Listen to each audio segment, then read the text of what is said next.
सियावर रामचंद्र की जय। सबको म्यूट कर लेना तो राम म्यूट कर दीजिए सबको। रघुपुंगवराज वरिया राजेंद्र राम रघुनायक राघवेश राजाधिराज रघुनंदन रामचंद्र दासोऽहमद्य भक्तः शरणं गतोऽस्मि। दासोऽहमद्य भक्तः शरणं गतोऽस्मि। मनोजवं मारुततुल्यवेगं जितेन्द्रियं बुद्धिमतां वरिष्ठं वातात्मजं वानरयूथमुख्यं श्रीरामदूतं शरणं प्रपद्ये। श्रीरामदूतं शरणं प्रपद्ये। श्रीगुरुचरण सरोज रज निज मन मुकुर सुधार वर्णो रघुवर विमल जस जोदायक फल चार। सियापति राम जय जय राम, मेरे प्रभु राम सीताराम। बुद्धिहीन तनु जानिके सुमिरो पवन कुमार। बल बुद्धि विद्या देहु मोहि हरहु कलेश विकार। सियापति राम जय जय राम, मेरे प्रभु राम सीताराम। जय हनुमान ज्ञान गुण सागर, जय कपीस तिहु लोक उजागर। राम दूत अतुलित बल धामा, अंजनी पुत्र पवन सुत नामा। महावीर विक्रम बजरंगी, कुमति निवार सुमति के संगे। कंचन बरन विराज सुबेसा, कानन कुंडल कुंचित केसा। हाथ वज्र ध्वजा विराजे, कांधे मूज जनेऊ साजे। शंकर सुवन केसरी नंदन, तेज प्रताप महाजगवंदन।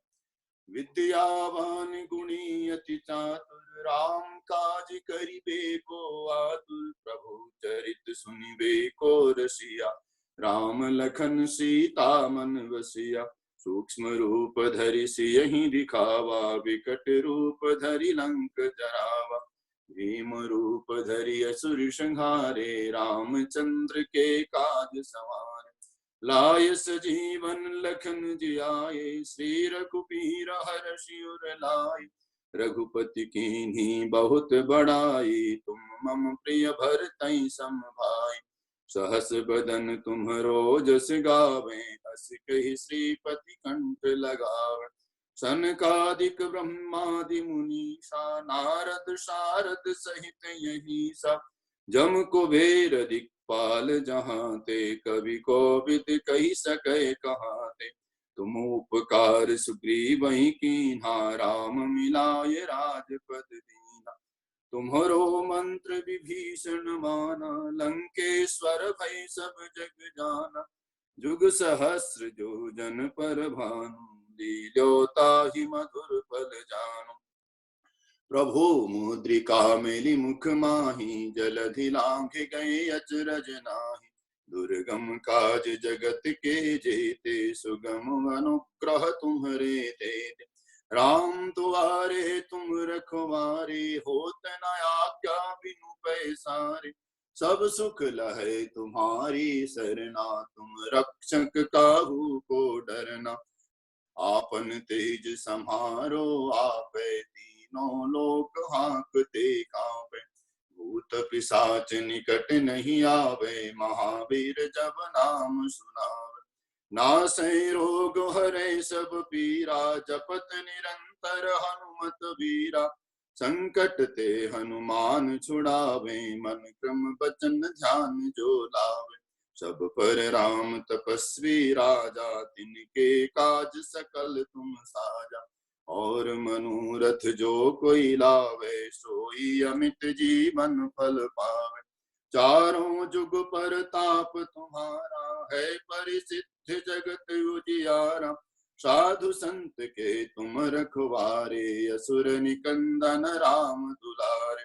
अष्ट सिद्धि नव निधि के दाता, असवर दीन जानकी माता। राम रसायन तुम्हारे पासा, सदा रहो रघुपति के दासा। तुम्हारे भजन राम को पावे, जन्म जन्म के दुख बिसरावे। अंत काल रघुवर पुर जाई, जहाँ जन्म हरि भक्त कहाई। और देवता चित्तन धरई, हनुमत से सर्व सुख करई। संकट कटे मिटे सब पीरा, जो सुमिरै हनुमत बल बीरा। जय जय जय हनुमान गुसाई, कृपा करहु गुरुदेव की नाई। जो सत बार पाठ करि कोई, छूटहि बंदी महासुख होई। जो यह पढ़े हनुमान चालीसा, होय सिद्ध साखी गौरी सा। तुलसीदास सदा हरि चेरा, कीजे नाथ हृदय महु डेरा। पवन तनय संकट हरण, मंगल मूर्ति रूप। राम लखन सीता सहित, हृदय बसउ सुरभूप। सियापति राम जय जय राम, मेरे प्रभु राम सीताराम। मेरा प्रणाम सीताराम, करो कल्याण जय सिया राम। सियावर रामचंद्र की जय, उमापति महादेव की जय। पवन सुत हनुमान जी की जय, बोलो भाई सब संतन की जय। ओम नमः पार्वती पतये, हर हर महादेव। तो समस्त प्रभु भक्तों को नमस्कार करते हुए आज की कथा को आरंभ करते हैं। आज की कथा के जो मुख्य यजमान हैं, वो मेरे पास जो लिख कर के आया था, मैं उसी तरह बोलता हूँ। तो पहले मेरे पास लिखा था कि शशि और संदीप जी और कोमल जी। तो उसका अभिप्राय है कि शशि का मतलब है कि शशि के साथ में शरद जी सदैव ही सम्मिलित ही हैं। उन्होंने कभी, तो ठीक है, लिखने की आवश्यकता नहीं थी। तो शरद जी और शशि जी और कोमल जी और संदीप जी आज के इस कथा के मुख्य यजमान हैं। हम सब लोग उनके साथ में यजमान की भांति, मैं अपने आप को भी यजमान ही मानते हुए हम थोड़ी सी राम कथा, राम चर्चा करेंगे। कल हम लोगों ने कथा में ये श्रवण किया था कि प्रभु श्री राम सुबेल पर्वत पर बैठे हुए हैं और प्रश्न पूछते हैं, और सब ने अपनी अपनी मति के अनुसार, और मति बनती है हमारी मानसिकता से। तो जिसकी जो मेंटालिटी है, माइंड सेट जिसका है, उसी तरह से उसे जगत दिखता है। हम जिस तरह का चश्मा लगाए होंगे, हमें उसी तरह का संसार दिखाई पड़ेगा। यथा दृष्टि ही तथा सृष्टि। चूंकि मैं एक कर्मकांडी पंडित जी हूं, तो मैं सोचता हूं कि मैं उस हिसाब से एक बात कहूं। एक वेदों में एक सूत्र है, यथा पिंडे तथा ब्रह्मांडे। जो पिंड में है वही ब्रह्मांड में। और उसको ऐसे समझ सकते हैं कि जो जैसे जल की एक बूंद में जो तत्व है, वही तत्व संपूर्ण सागर में। साइंस के हिसाब से समझे तो H2O, हाइड्रोजन डाइऑक्साइड, एक बूंद में है, और वही तत्व सागर में। गोस्वामी तुलसीदास जी ने आरंभ करते हुए कहा, गिरा अर्थ जल बीच सम, कहियत भिन्न न भिन्न। शास्त्री जी, हाँ, थोड़ी आवाज कम आ रही है आज देखता हूँ। ऐसा तो नहीं कि कहीं मेरा ये, अब हाँ बेहतर है। मैं एक काम करूं क्या, ये लगाऊं, ये एक जो वो होता है ईयरफोन से शायद ज्यादा है। विनय जी हमें तो ठीक आ रही है। ठीक है ठीक है जी। जी, चलें। अगर कोई तकलीफ हो तो फिर बताइएगा, फिर मैं उसमें कुछ करूंगा। तो चर्चा चल रही थी कि जो पिंड में है वही ब्रह्मांड में है, और उसका अभिप्राय यह हुआ कि जो मुझ में है वही सारे ब्रह्मांड में है, या सारे ब्रह्मांड में जो है वो मुझ में है। स्वामी राम ने एक जगह कहा, जो मैं हूं सो तू है, जो तू है सो मैं हूं, न कुछ जुस्तजू है न कुछ आरजू है, बसा राम मुझ में और मैं राम में हूं। तो स्वामी राम कहते हैं कि हे रघुनाथ, हे अखिल कोटि ब्रह्मांड नायक, आप मेरी आत्मा हैं, आप मुझ में हैं, और या फिर मैं ही आप में हूं।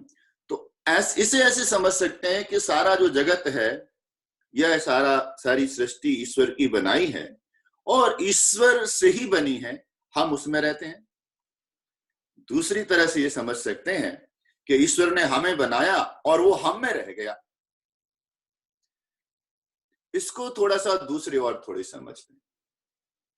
जैसे नृत्य और नर्तक, नृत्य मतलब डांस और नर्तक मतलब डांसर। तो डांस डांसर से जैसे भिन्न नहीं है, अलग नहीं है, हम डांस को, नृत्य को नर्तक से अलग कर सकते हैं क्या? वो संभव ही नहीं है। वो नर्तक की ही मुद्राएं हैं जिसे हम डांस कहते हैं, नृत्य कहते हैं। इसी तरह सृष्टा की जो सृष्टि का फैलाव है, ये वही है, सब जगह वही है। और इसलिए हमने कल जब बात करी थी, तो देखने का जो नजरिया है, उस हिसाब से सब अपने अपने ढंग से इस सृष्टि को देखते हैं, और हमें वो दृष्टि प्राप्त हो जाए कि हम उसको तत्व से देख पाए और उसको यथार्थतः देख पाए। उसके लिए राम कथा है, उसके लिए संतों का संग है। कथा को आरंभ करते हैं। ज्यादा हम युद्ध की कथा में नहीं जाएंगे, सीधे उसको स्किप करेंगे। भगवान श्री राघवेंद्र पहुंच जाते हैं, अंगद जाते हैं, अंगद समझाते हैं, रावण नहीं मानता है, और अंगद वापस आते हैं, और फिर राम रावण युद्ध आरंभ होता है। युद्ध में रावण के सारे महाबली सैनिक मारे जाते हैं, और अंत में रावण कुंभकर्ण के पास जाता है। मैं सोचता हूं यहां पर 1 मिनट का कुंभकर्ण और रावण का संवाद जो है उसको थोड़ा समझते। तो रावण कुंभकर्ण के पास जाता है और कहता है कि भाई उठो, और हमारा युद्ध चल रहा है राम के साथ में, और तुम्हें युद्ध करना है। तो कुंभकर्ण ने सबसे पहले पूछा कि युद्ध का कारण क्या है। सारी घटना बताई, फिर बताया कि खर को मार दिया, दूषण को मार दिया, शूर्पणखा के साथ ये हुआ, फिर इत्यादि, ये सारे योद्धा मारे गए। तो कुंभकर्ण कहता है कि हे रावण, क्या तुम ये नहीं जानते, जिन्होंने इस खर और दूषण को मार दिया हो, जिन्होंने ये कर दिया हो, जिन्होंने सागर में सेतु बना दिया हो, वो कोई सहज मानव है? और तुमने भगवान से युद्ध किया। हे रावण, अब भी समय है, तुम रघुनाथ की शरण ग्रहण करो। और रावण नहीं मानता है। रावण फिर समझाता है, नहीं नहीं। तो फिर कुंभकर्ण कहते हैं कि रावण, तुमने युद्ध किया ही था, और युद्ध हो रहा है सीता के लिए। उन्होंने हमारी बहन शूर्पणखा को कुरूप किया, विरूप किया, और तुमने उनकी पत्नी जनक नंदिनी का अपहरण किया, उनको अशोक वाटिका में रखा, और राम आए हैं सीता को वापस लेने के लिए। युद्ध इस बात पर है। तो तुम मायावी हो, बड़े मायावी हो रावण। यदि तुमने एक युद्ध माया के हिसाब से लड़ लिया होता तो राम अपने आप ही वापस चले जाते, युद्ध की नौबत नहीं आती। तो रावण ने कहा कि आप कहना क्या चाहते हैं? बोले, देखो, जो कारण है वो सीता है। तो यदि तुम एक काम करते कि सीता के पास में तुम राम बन करके चले जाते, और सीता एक बार भूल कर बैठती, तुम्हें राम समझ करके राम की दृष्टि से तुम्हें एक बार देख भी लेती, तो फिर राम स्वतः ही वापस सीता को लेने के लिए लंका नहीं आते, युद्ध नहीं होता। और दूसरा, सीता स्वयं ही फिर राम के पास जाने की इच्छा नहीं रखती और ये युद्ध समाप्त हो गया होता।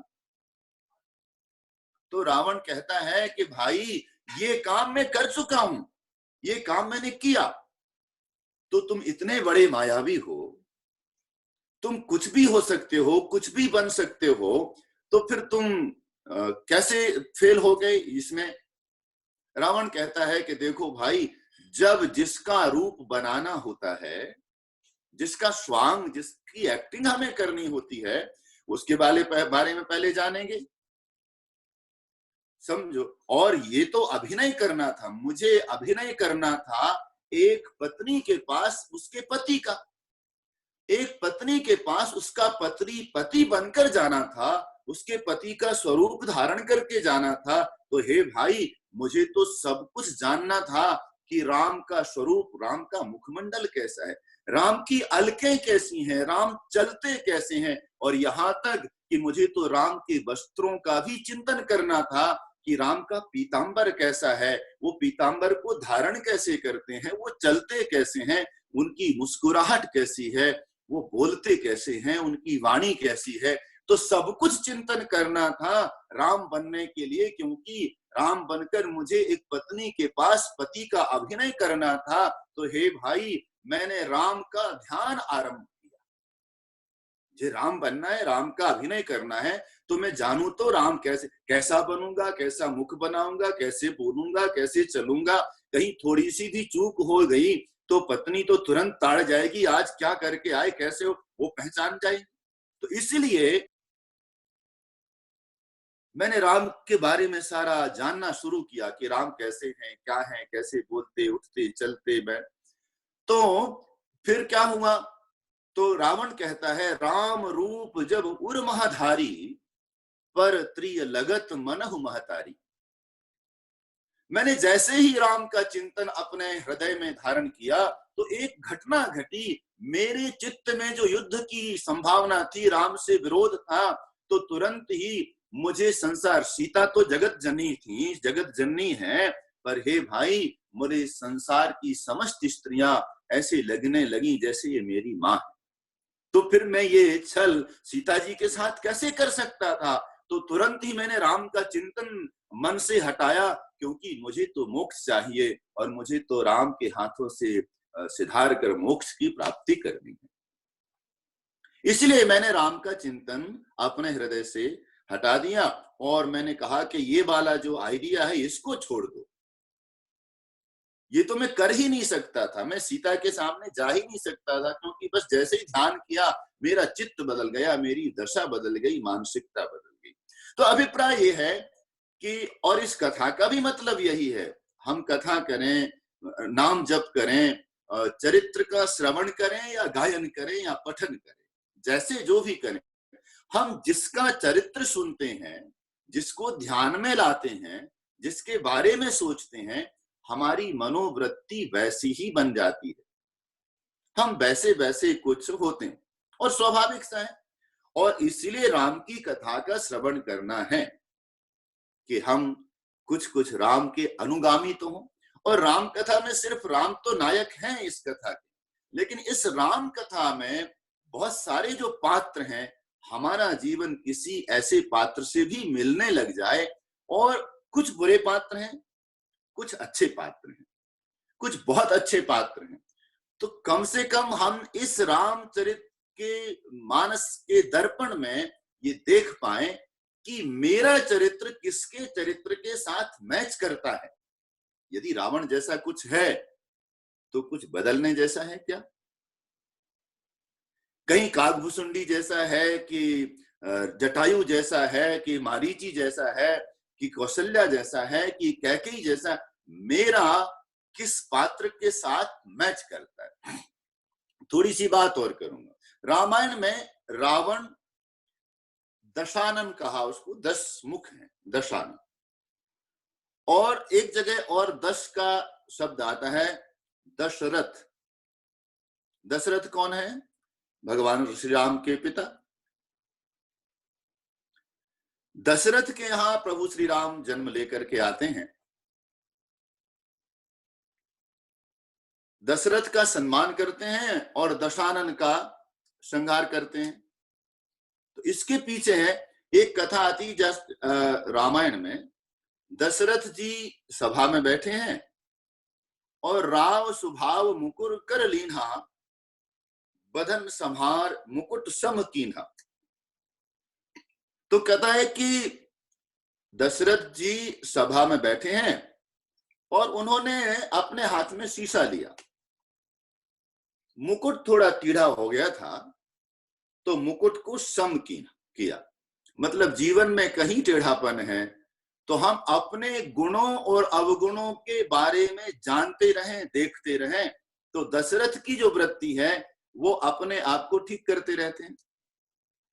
ये इसका आशय ये है कि मुकुट सम। और फिर दूसरी बात, शीशे को देख करके दशरथ जी ने क्या किया, देखा कि जब मुकुट को सीधा किया तो श्रवण समीप भय सित केसा, मनहु जरठपन अस उपदेशा।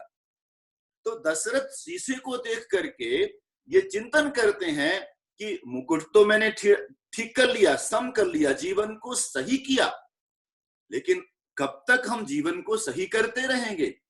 अब दशरथ जी सोचते हैं कि नहीं, ये कान के पास के जो केस हैं, बाल हैं, वो सफेद हो गए, मतलब अवस्था बढ़ गई है। और ये अवस्था वो है कि राम ही राज समर्पिबन, मैं राम को समस्त सब कुछ अर्पण कर दूं। मतलब हम अपने जीवन को अब समर्पित करें प्रभु के चरणों में और मैं मुक्ति होकर के प्रभु की भक्ति में लगूं। ये दशरथ जी करते हैं। दूसरी तरफ ये है, रावण लंकापति रावण है, सोने की लंका में रहता है। हम सब लोग साधारण से साधारण व्यक्ति भी होगा, किसी ना किसी रूप में आईना हम सबके पास होगा। मैं समझता हूं कि आजकल तो हमारे यहाँ जहां जाओ वहां आईना है, हर जगह आईना है। दो चीजें हमारे जीवन में बहुतायत में हो गई, एक तो आईना और दूसरा घड़ी। एक जमाने में घड़ी बहुत कम लोगों के पास में हुआ करती थी। अब मैं थोड़ा सा विनोद पूर्वक जाऊंगा। मेरे मध्य प्रदेश में जिस क्षेत्र में मैं जन्मा, तो मैं जब छोटा था, मैं अभी बड़ा नहीं हूं, भले बाल सफेद हो गए लेकिन छोटा था तो गांवों में विवाह होते थे लोगों के। तो हमारी गांव में विवाह के समय वो कुरीति है, वो बहुत बड़ी कुरीति है, लेकिन उस कुरीति में छोटे छोटे परिवारों में विवाह होता, तो विवाह में वो दहेज प्रथा बड़ा दानव की भांति है, बहुत बुरा है। तो छोटे परिवारों में भी वो दहेज में मांग करते, तो वो 3 चीजें जरूर मांगते थे। वो कहते घड़ी, दूल्हे को घड़ी जरूर दे देना, दहेज में या नेग में किसी में घड़ी, और साइकिल लोग हंसेंगे, साइकिल, बाइसिकल, और रेडियो, वो ट्रांजिस्टर। अब तीनों चीजों की अब कोई इस समय उनकी वो नहीं रही, लेकिन ये युग था। तो हमारे जीवन में ये मैं जहां से कह रहा था, साइकिल, घड़ी और रेडियो। तो दशानन लंकापति रावण है, क्या उसके पास आईना नहीं रहा होगा? तो राम कथा में कहीं भी ये नहीं आया कि रावण ने कभी शीशा देखा। और इसका आशय ये है कि रावण अपने जीवन की बुराइयों को नहीं देखता, और जो जीवन की बुराइयों को नहीं देखता, अपने दूसरों के जीवन की बुराइयों को देखता है, निज की बुराइयों को नहीं देखता, वो रावण है। और जो स्वयं के जीवन के टेढ़ेपन को देखकर सम करता है और चिंतन करता है, वो दशरथ हैं। और जो दशरथ हैं उनके यहाँ राघवेंद्र आते हैं, और जो दशानन हैं उनके यहाँ भी जाते हैं, लेकिन उसको संहार करते। इसलिए राम कथा हम सबके जीवन में हमें राम की चरित्र के दर्पण में हम अपने आप को देख पाए, समझ पाए और हम ये जान पाए कि हम कहाँ हैं। हम ऐसा नहीं है, रामायण में ऐसे ऐसे पात्र हैं, रामायण में ऐसे ऐसे लोग हैं जिनका जीवन बहुत बुरा रहा, लेकिन राम के संयोग में आए, राम कथा के संयोग में आए, सत्संग में आए और उनका जीवन उच्च हो गया।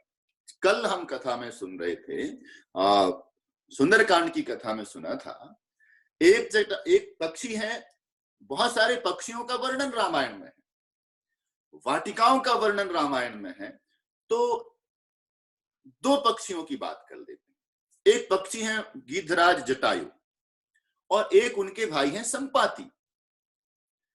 संपाति जब कथा सुनाता है हनुमान जी को, अंगद इत्यादि को, वानरों को, कहता है कि हम दो भाई थे और तरुणाई में हम दोनों ने सूर्य के साथ स्पर्धा की, सूर्य को पाने के लिए हम उड़े और मेरा जो भाई जटायु है वो कहता है कि नहीं नहीं, अब मैं इससे ज्यादा नहीं जा सकता ऊपर। उसका कारण था, जटायु ने ये माना कि सूर्य को पाना, सूर्य के पास जाना तो ठीक है, हम सूर्य के पास जा, सूर्य का जो ताप है, सूर्य की जो ऊष्मा है, सूर्य की जो जीवनी शक्ति है, वो तो हमें धरती में भी मिलती है और नीचे से भी हम प्राप्त कर सकते हैं। तो क्या हम सूर्य की दाहकता में जाके अपने आप को जलाएं, ये श्रेष्ठ है। पर संपाति अहम में अपने पंखों के बल पर सूर्य के पास पहुंचना चाहते हैं और उसके पंख जल जाते हैं। तो कर्म के या फिर अहम के जो पंख हैं, अभिमान के जो पंख हैं, वो सूर्य की दाहकता से जलते हैं, संपाति नीचे गिरते हैं। अब इस कथा को थोड़ा समझें। राम की कथा में जटायु के भी पंख कटे, जटायु भी पंखहीन हुए और जब जटायु पंखहीन हुए तब भगवान श्री राम उनके पास आए। जब तक जटायु के पास पंख थे तो जटायु के पंखों का जाना क्यों हुआ और संपाति के भी पंख जले। संपाति के पंख क्यों जले? संपाति के पंख अपने अहम को पोषित करने के लिए, सूर्य के साथ प्रतिस्पर्धा करने के लिए जले और इसलिए संपाति जमीन में गिरे। जनु जरी पंख गिरे संपाति, वो गिरा लेकिन कृपा हुई। तो कहते हैं कि एक चंद्रमा नाम के मुनि थे, उन्होंने कृपा की और उन्होंने मेरा देह जनित अभिमान नष्ट किया, तो फिर मैं तब से यहां हूं। इसका अभिप्राय यह हुआ कि जब अहम के पंख चढ़े तो संपाति नीचे गिरा, सूर्य के द्वारा पंख जले और चंद्रमा नाम के मुनि ने संपाति को आश्रय दिया, उनके देह जनित शरीर रूपी अभिमान को नष्ट किया और कहा, सो क्या हुआ, तुम्हारे पंख ही तो जले हैं, पर आत्मा के पंख, मन के पंख मजबूत रखो। और एक दिन कुछ वानर सीता को, वैदेही को खोजते हुए आएंगे। तुम्हारे पास अभी एक शक्ति है। गिद्ध के पास दो शक्तियां होती हैं, एक तो पंख, खूब ऊंची उड़ान रखता है। गिद्ध से ज्यादा ऊंचाई पर उड़ने वाला पक्षी संभवतः कोई नहीं, सबसे ऊंचाई तक जाता है, उसके पंखों में बड़ी ताकत। दूसरी उसकी शक्ति है दृष्टि, पैनी दृष्टि, बहुत दूर तक देखता है। तो चंद्रमा मुनि ने कहा कि देखो ऐसा करना, जब वो वानर आएंगे तो तुम अपनी दृष्टि के द्वारा, पैनी दृष्टि के द्वारा उन्हें सीता का पता बता देना, दर्शन करा देना, तुम्हारा उद्धार हो जाएगा। वानर जाते हैं और संपाति समस्त वानरों को कहते हैं, देखो पंख तो नहीं रहे, पर मैं अपनी पैनी दृष्टि से, दूर दृष्टि से तुम्हें बता सकता हूं सीता कहाँ है। वानर प्रयास करते हैं और तब संपाति एक और बात सब वानरों को कहते हैं, कहते देखो, सब लोग अपनी अपनी बात कहते हैं कि मैं इतने दूर जा सकता हूं, मैं इतने दूर जा सकता हूं, मैं ये कर सकता हूं, इतना। तो संपाति मानो ये कह रहे हैं कि अरे भाई, राम की कृपा का ये तो देखो कि अभी अभी मैंने सीता जी के बारे में तुम्हें बताया और मेरे पंख वापस आ गए, मुझ में शक्ति वापस आ गई जो चली गई थी। और यदि तुम राम के कार्य में जाओगे तो तुम्हारी शक्ति तुम कुछ करने वाले नहीं हो, भगवान राघव स्वयं करेंगे, इसलिए भरोसा रखो। दूसरी तरफ जटायु के भी पंख इसलिए काटे जाते हैं क्योंकि वो सीते पुत्री जरसी करसी जन त्रासा करी हो जादू धान कर नासा, ऐसा कहकर के रावण के साथ युद्ध करते हैं। राम जब जाते हैं तो जटायु कहते हैं कि महाराज जब पंख थे, अहम था, ताकत थी, शक्ति थी, तब तो आप आए नहीं। जब मैंने परोपकार के लिए, परार्थ के लिए, परमार्थ के लिए अपना जीवन लगा दिया तो अब मुझे नहीं आना पड़ा, अब आप मेरे पास। तो राम कथा के इस दर्पण में हम देखें कि हमारा जीवन किससे मेल खाता हुआ है। थोड़ा सा आगे चलते हैं। राम जी का रावण के साथ युद्ध होता है, कुंभकर्ण आता है, कुंभकर्ण के साथ भी युद्ध होता है, मेघनाद, कुंभकर्ण इत्यादि, लक्ष्मण जी को शक्ति लगती है। और फिर इसी युद्ध के दौरान में एक और घटना घटती है, भगवान श्री राघवेंद्र लक्ष्मण जी के सहित नागपाश में बांध लिए जाते हैं। अब जो संसार के भवबंधन को नष्ट करने वाला है, सारे बंधनों को जिसका स्मरण करते ही टूटते हैं, वो बंधन में पड़ गया है। ये अजीब सी थोड़ी लीला है, परंतु ये लीला भगवान दिखाते हैं और फिर कहते हैं कि हनुमान जी जाते हैं। हमने हनुमान चालीसा में और हनुमान अष्टक में पढ़ा है, पिता ही समय हनुमान महाप्रभु, और हनुमान जी जाते हैं, गरुण को लेकर के आते हैं। गरुण समस्त नाग पास में जो बंधे हैं भगवान, उसको नागों को खा लेते हैं, भगवान बंधन मुक्त होते हैं। लेकिन एक बात यहां पर होती है, अब ये भी एक पक्षी है, तो गरुण जब भगवान को पास मुक्त करते हैं, नाग पास से मुक्त करते हैं, तो नागों को खाते हैं गरुण। ये कथा थोड़ी सी मार्मिक कथा है और समझने की कथा है। गरुण नागों को खाते हैं, नागपाश से भगवान को मुक्त करते हैं, लेकिन गरुण को संशय हो जाता है कि ये कैसे भगवान हैं जो संसार को भवबंधन से मुक्त करते हैं, उनको मैं बंधन मुक्त कर रहा हूं, क्या ये भगवान है भी या नहीं है? संशय होता है। तो फिर वो संशय को लेकर के ब्रह्मा के पास जाते हैं, नारद के पास जाते हैं। नारद कहते हैं, मिले गरुण मार्ग मह मोही कवन भांति समझावो। तो गरुण तुम मुझे मार्ग में मिले हो, मैं तुम्हें कैसे समझाऊं कि राम भगवान है, राम ब्रह्म है, संशय न करो। और ये जो संशय तुम्हें है ये जल्दी नष्ट नहीं होगा। तुम एक काम करो, भगवान शिव के पास जाओ, क्योंकि भगवान शिव जो है ना विश्वास के प्रतीक हैं। हमने कल भी चर्चा करी, भगवान शिव को जहां भी कहा गया वो कहा कि श्रद्धा विश्वास रूप में, कल बात करी थी हम, भगवती जगदम्बा पार्वती श्रद्धा है और भगवान शिव विश्वास के घनीभूत प्रतीक हैं। तो तुम विश्वास, संशय जब आए जीवन में तो विश्वास के पास जाओ। तो गरुण भगवान शिव के पास जाते हैं, भगवान शिव उन्हें समझाते नहीं है। भगवान शिव क्या करते हैं, कहते नहीं नहीं गरुण, क्या है तुम्हारा जो संशय है, तुम नित्य भगवान के संगी, भगवान के वाहन, और तुम्हें संशय हुआ तो तुम्हें मैं समझाऊंगा। और ये जरा ठीक, संशय भी हुआ गरुण को, थोड़ा अभिमान भी हुआ, अहम भी है, और जब तक अहम का विसर्जन नहीं होगा तब तक संशय भी समाप्त नहीं होगा। तो भगवान शिव चाहते हैं कि गरुण का सिर्फ संशय न जाए, गरुण का अभिमान भी नष्ट होना चाहिए। तो भगवान शिव कहते हैं कि हे गरुण, एक काम करो, नीलगिरी पर्वत पर एक काग रहता है, एक वट वृक्ष पर, और वहां बहुत सारे पक्षी आते हैं, वहां सदैव राम कथा होती है, और तुम्हारा संशय वो जो काग है, वो जो कौआ है, वही नष्ट कर सकता है। गरुण जाते हैं, संशय तो है, और गरुण जब जाते हैं तो काग भुसुंडी को एक वचन कहते हैं, गोस्वामी तुलसीदास जी ने अद्भुत चौपाई लिखी। वो कहते हैं, संशय सर्प तात मोहि काटा, हे तात, हे काग भुसुंडी, मुझे संशय रूपी सांप ने काट लिया, काटा। अब ये थोड़ी अद्भुत सी बात है।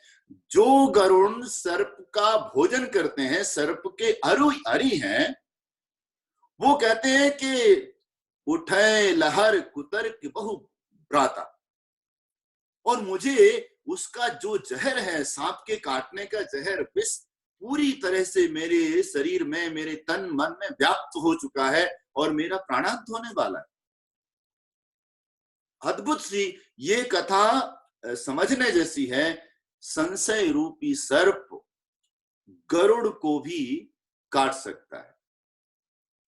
कहा मुझे संशय रूपी सांप ने काटा है और हे तात आप इसके वैद्य बनिए और मुझे बताइए कि मैं क्या करूं।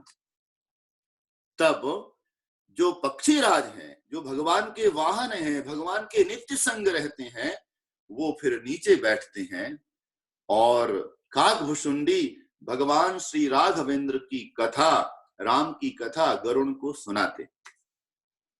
राम की संपूर्ण कथा जब वो सुनाते हैं तो फिर गरुड़ का संदेह नष्ट होता है। तो संशय नष्ट होगा श्रद्धा से और प्रभु की कथा के श्रवण से। तो गरुड़ का संशय नष्ट हुआ और गरुड़ गदगद हुए। और मैं सोचता हूं कि रामायण में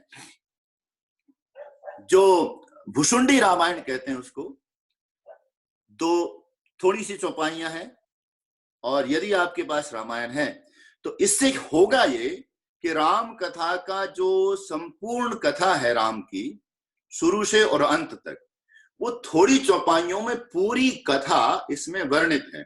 तो मैं सोचता हूं आपके पास यदि रामायण है तो वो खोल सकते हैं, और उसमें उत्तरकांड का 63वां दोहा है, 63 दोहा से शुरू होती है भुशुंडी रामायण, उसको बोल दें।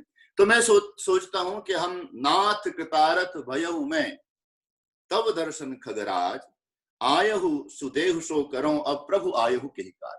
मतलब गरुड़ काकभुशुंडी कहते हैं, हे गरुड़ आप पक्षीराज भगवान के नित्य संगी, आप आए हो, मैं कृतार्थ हुआ, आप किस कारण आए हो, आप मुझे आज्ञा करिए, मैं वो काम करूं। यहां से आरंभ होता है। तो हम लोग भुशुंडी रामायण का पाठ कर लें तो पूरी रामायण की कथा इसमें हो जाएगी और फिर आगे थोड़ी सी चर्चा और करेंगे।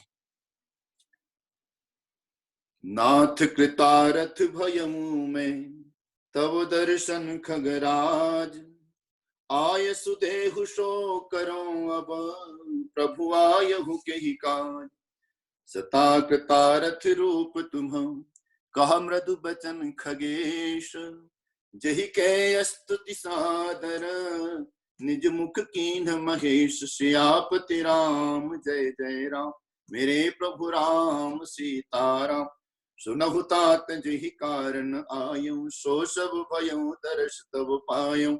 देखि परम पावन तव आश्रम, गयउ मोह संशय नाना। अब श्री राम कथा अति पावन, सदा सुखद दुख पंजन सावन। सादर तात सुनावहु मोहि, बार बार बिनवउ प्रभु तोहि। सुनत गरुण कै गिरा विनीता, सरल सप्रेम सुखद सुपुनीता। भयउ तासु मन परम उछाहा, लाग कहै रघुपति गुण गाहा। प्रथम यति अनुराग भवानी, रामचरित सर कहिस बखानी। पुनि नारद कर मोह अपारा, कहिस बहुरि रावण अवतारा। प्रभु अवतार कथा पुनि गाई, तब शिष चरित कहिस मन लाई।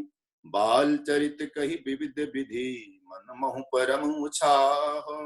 ऋषि आगवन कहिस पुनि, श्री रघुबीर विवाह। सियापति राम जय जय राम, मेरे प्रभु राम सीताराम। बहुरी राम अभिषेक प्रसंगा, पुनि नृप बचन राज रस भंगा। पुरबासिन कर बिरह विषादा, कहिस राम लक्ष्मण संवादा। विपिन गवन के वट अनुरागा, सुरसरी उतरि निवास प्रयागा। वाल्मीकि प्रभु मिलन बखाना, चित्रकूट जिमि बसे भगवाना। सचिवा गवन नगर नृप मरना, भरता गवन प्रेम बहु बरना। करि नृप क्रिया संग पुरवासी, भरत गए जहाँ प्रभु सुख राशि। पुनि रघुपति बहु विधि समझाए, लय पादुका अवधपुर आए। भरत रहनि सुरपति सुत करनी, प्रभु अरु अत्रि भेंटि पुनि बरनी। कहि विराध बत जहि विधि देह तजी सरभंग बरनि सुतीक्षण प्रीति पुनि प्रभु अगस्त्य सतसंग सियापति राम जय जय राम मेरे प्रभु राम सीताराम कहि दंडक बन पावन ताई गीध मैत्री पुनित ही गाई पुनि प्रभु पंच बटी कृत बासा भंजे सकल मुनि के त्रासा पुनि लक्ष्मण उपदेश अनुपा सूपन खाचिम कीन्ह कुरूपा कर दोषण बध बहुरी बखाना जिमि सब धर्म दसानन जाना दस कंधर मारीच बत कही जहि विधि भई सो बलबते कही पुनि माया सीता कर हरना श्री रघुबीर बिरह कछु बरना पुनि प्रभु गीध क्रिया जिम कीन्ही बधिक बंद सबरि गति दीनी बहुरी बिरह बरनत रघुबीरा जहि विधि गए सरोवर तीरा प्रभु नारद संवाद कही मारुति मिलन प्रसंग पुनि सुग्रीव मिताई बाली प्राण कर भंग कपि तिलक करि प्रभु कृत शैल प्रबर्शन बास बरनन बरसा शरद यरु राम रोष कपित्रास सियापति राम जय जय राम मेरे प्रभु राम सीताराम जय विधि कपिपति कीस पठाए सीता खोज सकल दिसि धाये विवर प्रवेश कीन जय भांति कपिन बहोरी मिला संपाति सुनि सब कथा समीर कुमारा नागत भयउ पयोधि अपारा लंका कपि प्रवेश जिम कीन्हा पुनि सीतै धीरज जिम तीना वन उजारि रावण ही प्रबोधि पुरि दहि नाग्यो बहुरि पयोधि आये कपि सब जहाँ रघुराई बैदेही कै कुशल सुनाई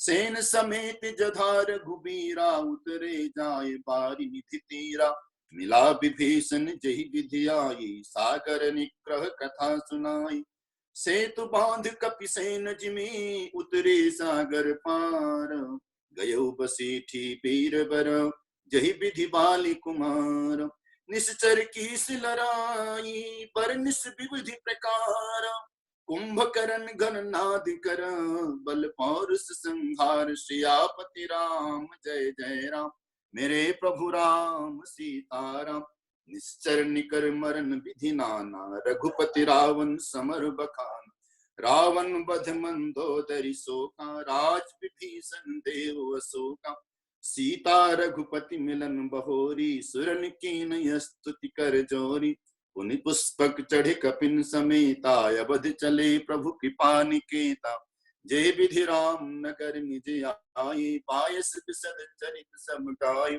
कहिस बहोरी राम अभिषेका पुर वर्णत नृपनीत अनेका कथा समस्त भुसुंड बखानी जो मैं तुम सन कही भवानी सुनि सब राम कथा खगनाहा कहत बचन मन परम पुछाहा गयो मोर संदेह सुन्यो सकल रघुपति चरित भयो राम पद नेह तव प्रसाद बाय श्रुति लको मोहि भयो अति मोह प्रभु बंदन रन मोह निरखी चिदानंद संदोह राम बिकल कारण कवन सियापति राम जय जय राम मेरे प्रभु राम सीताराम मेरा प्रणाम सीताराम करो कल्याण जय हनुमान सियावर रामचंद्र की।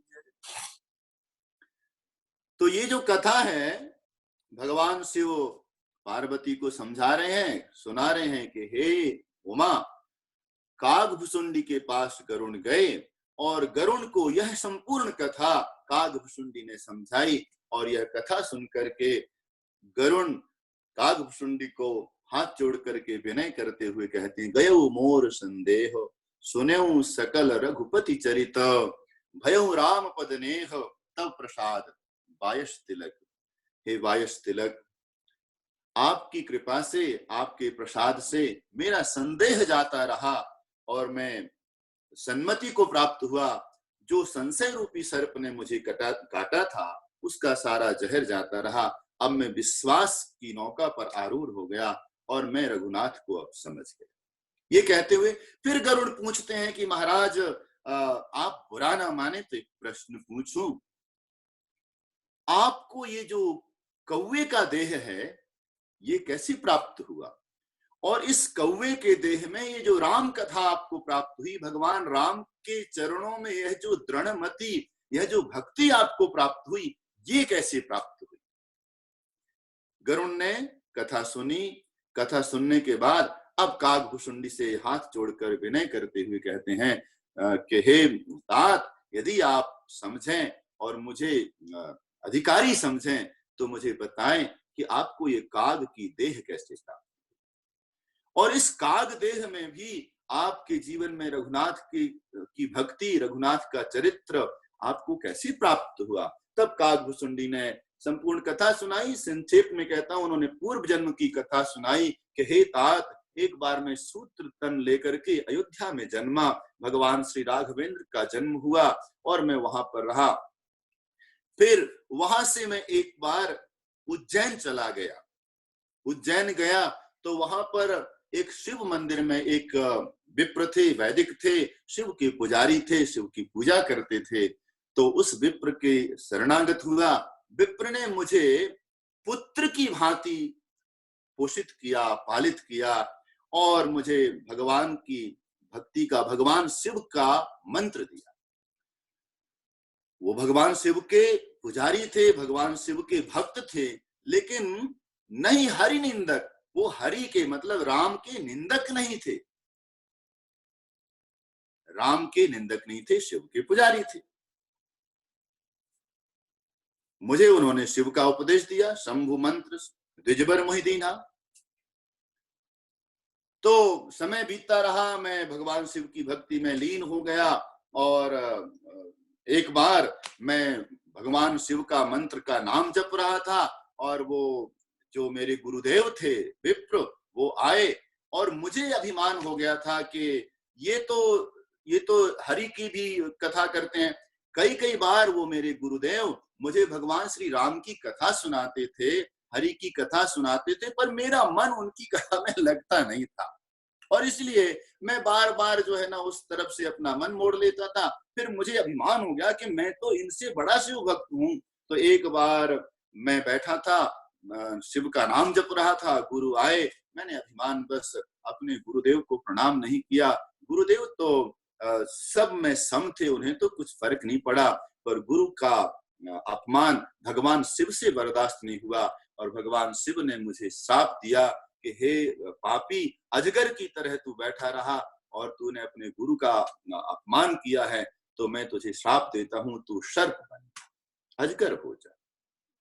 और जब ये वाणी हुई तो गुरु तो बड़े कृपालु थे और गुरु को मुझ पर बड़ी दया आई। तो मेरे गुरुदेव ने भगवान शिव से प्रार्थना की और कहा कि हे शिव, इसके श्राप को आप किसी तरह से श्राप का अनुग्रह करिए, श्राप इसका मोचित हो, ऐसा कुछ करिए। तो भगवान शिव की स्तुति मेरे गुरुदेव ने की। मैं सोचता हूं कि यदि आप सब लोग भी यह स्तुति इसमें रामायण में इसको रुद्राष्टक की तरह कहा गया है, तो यदि आप लोग सब मेरे साथ इस स्तुति को करें तो ये भी भगवान शिव की स्तुति हो जाएगी। हम सब लोग इस स्तुति को भी करते हैं।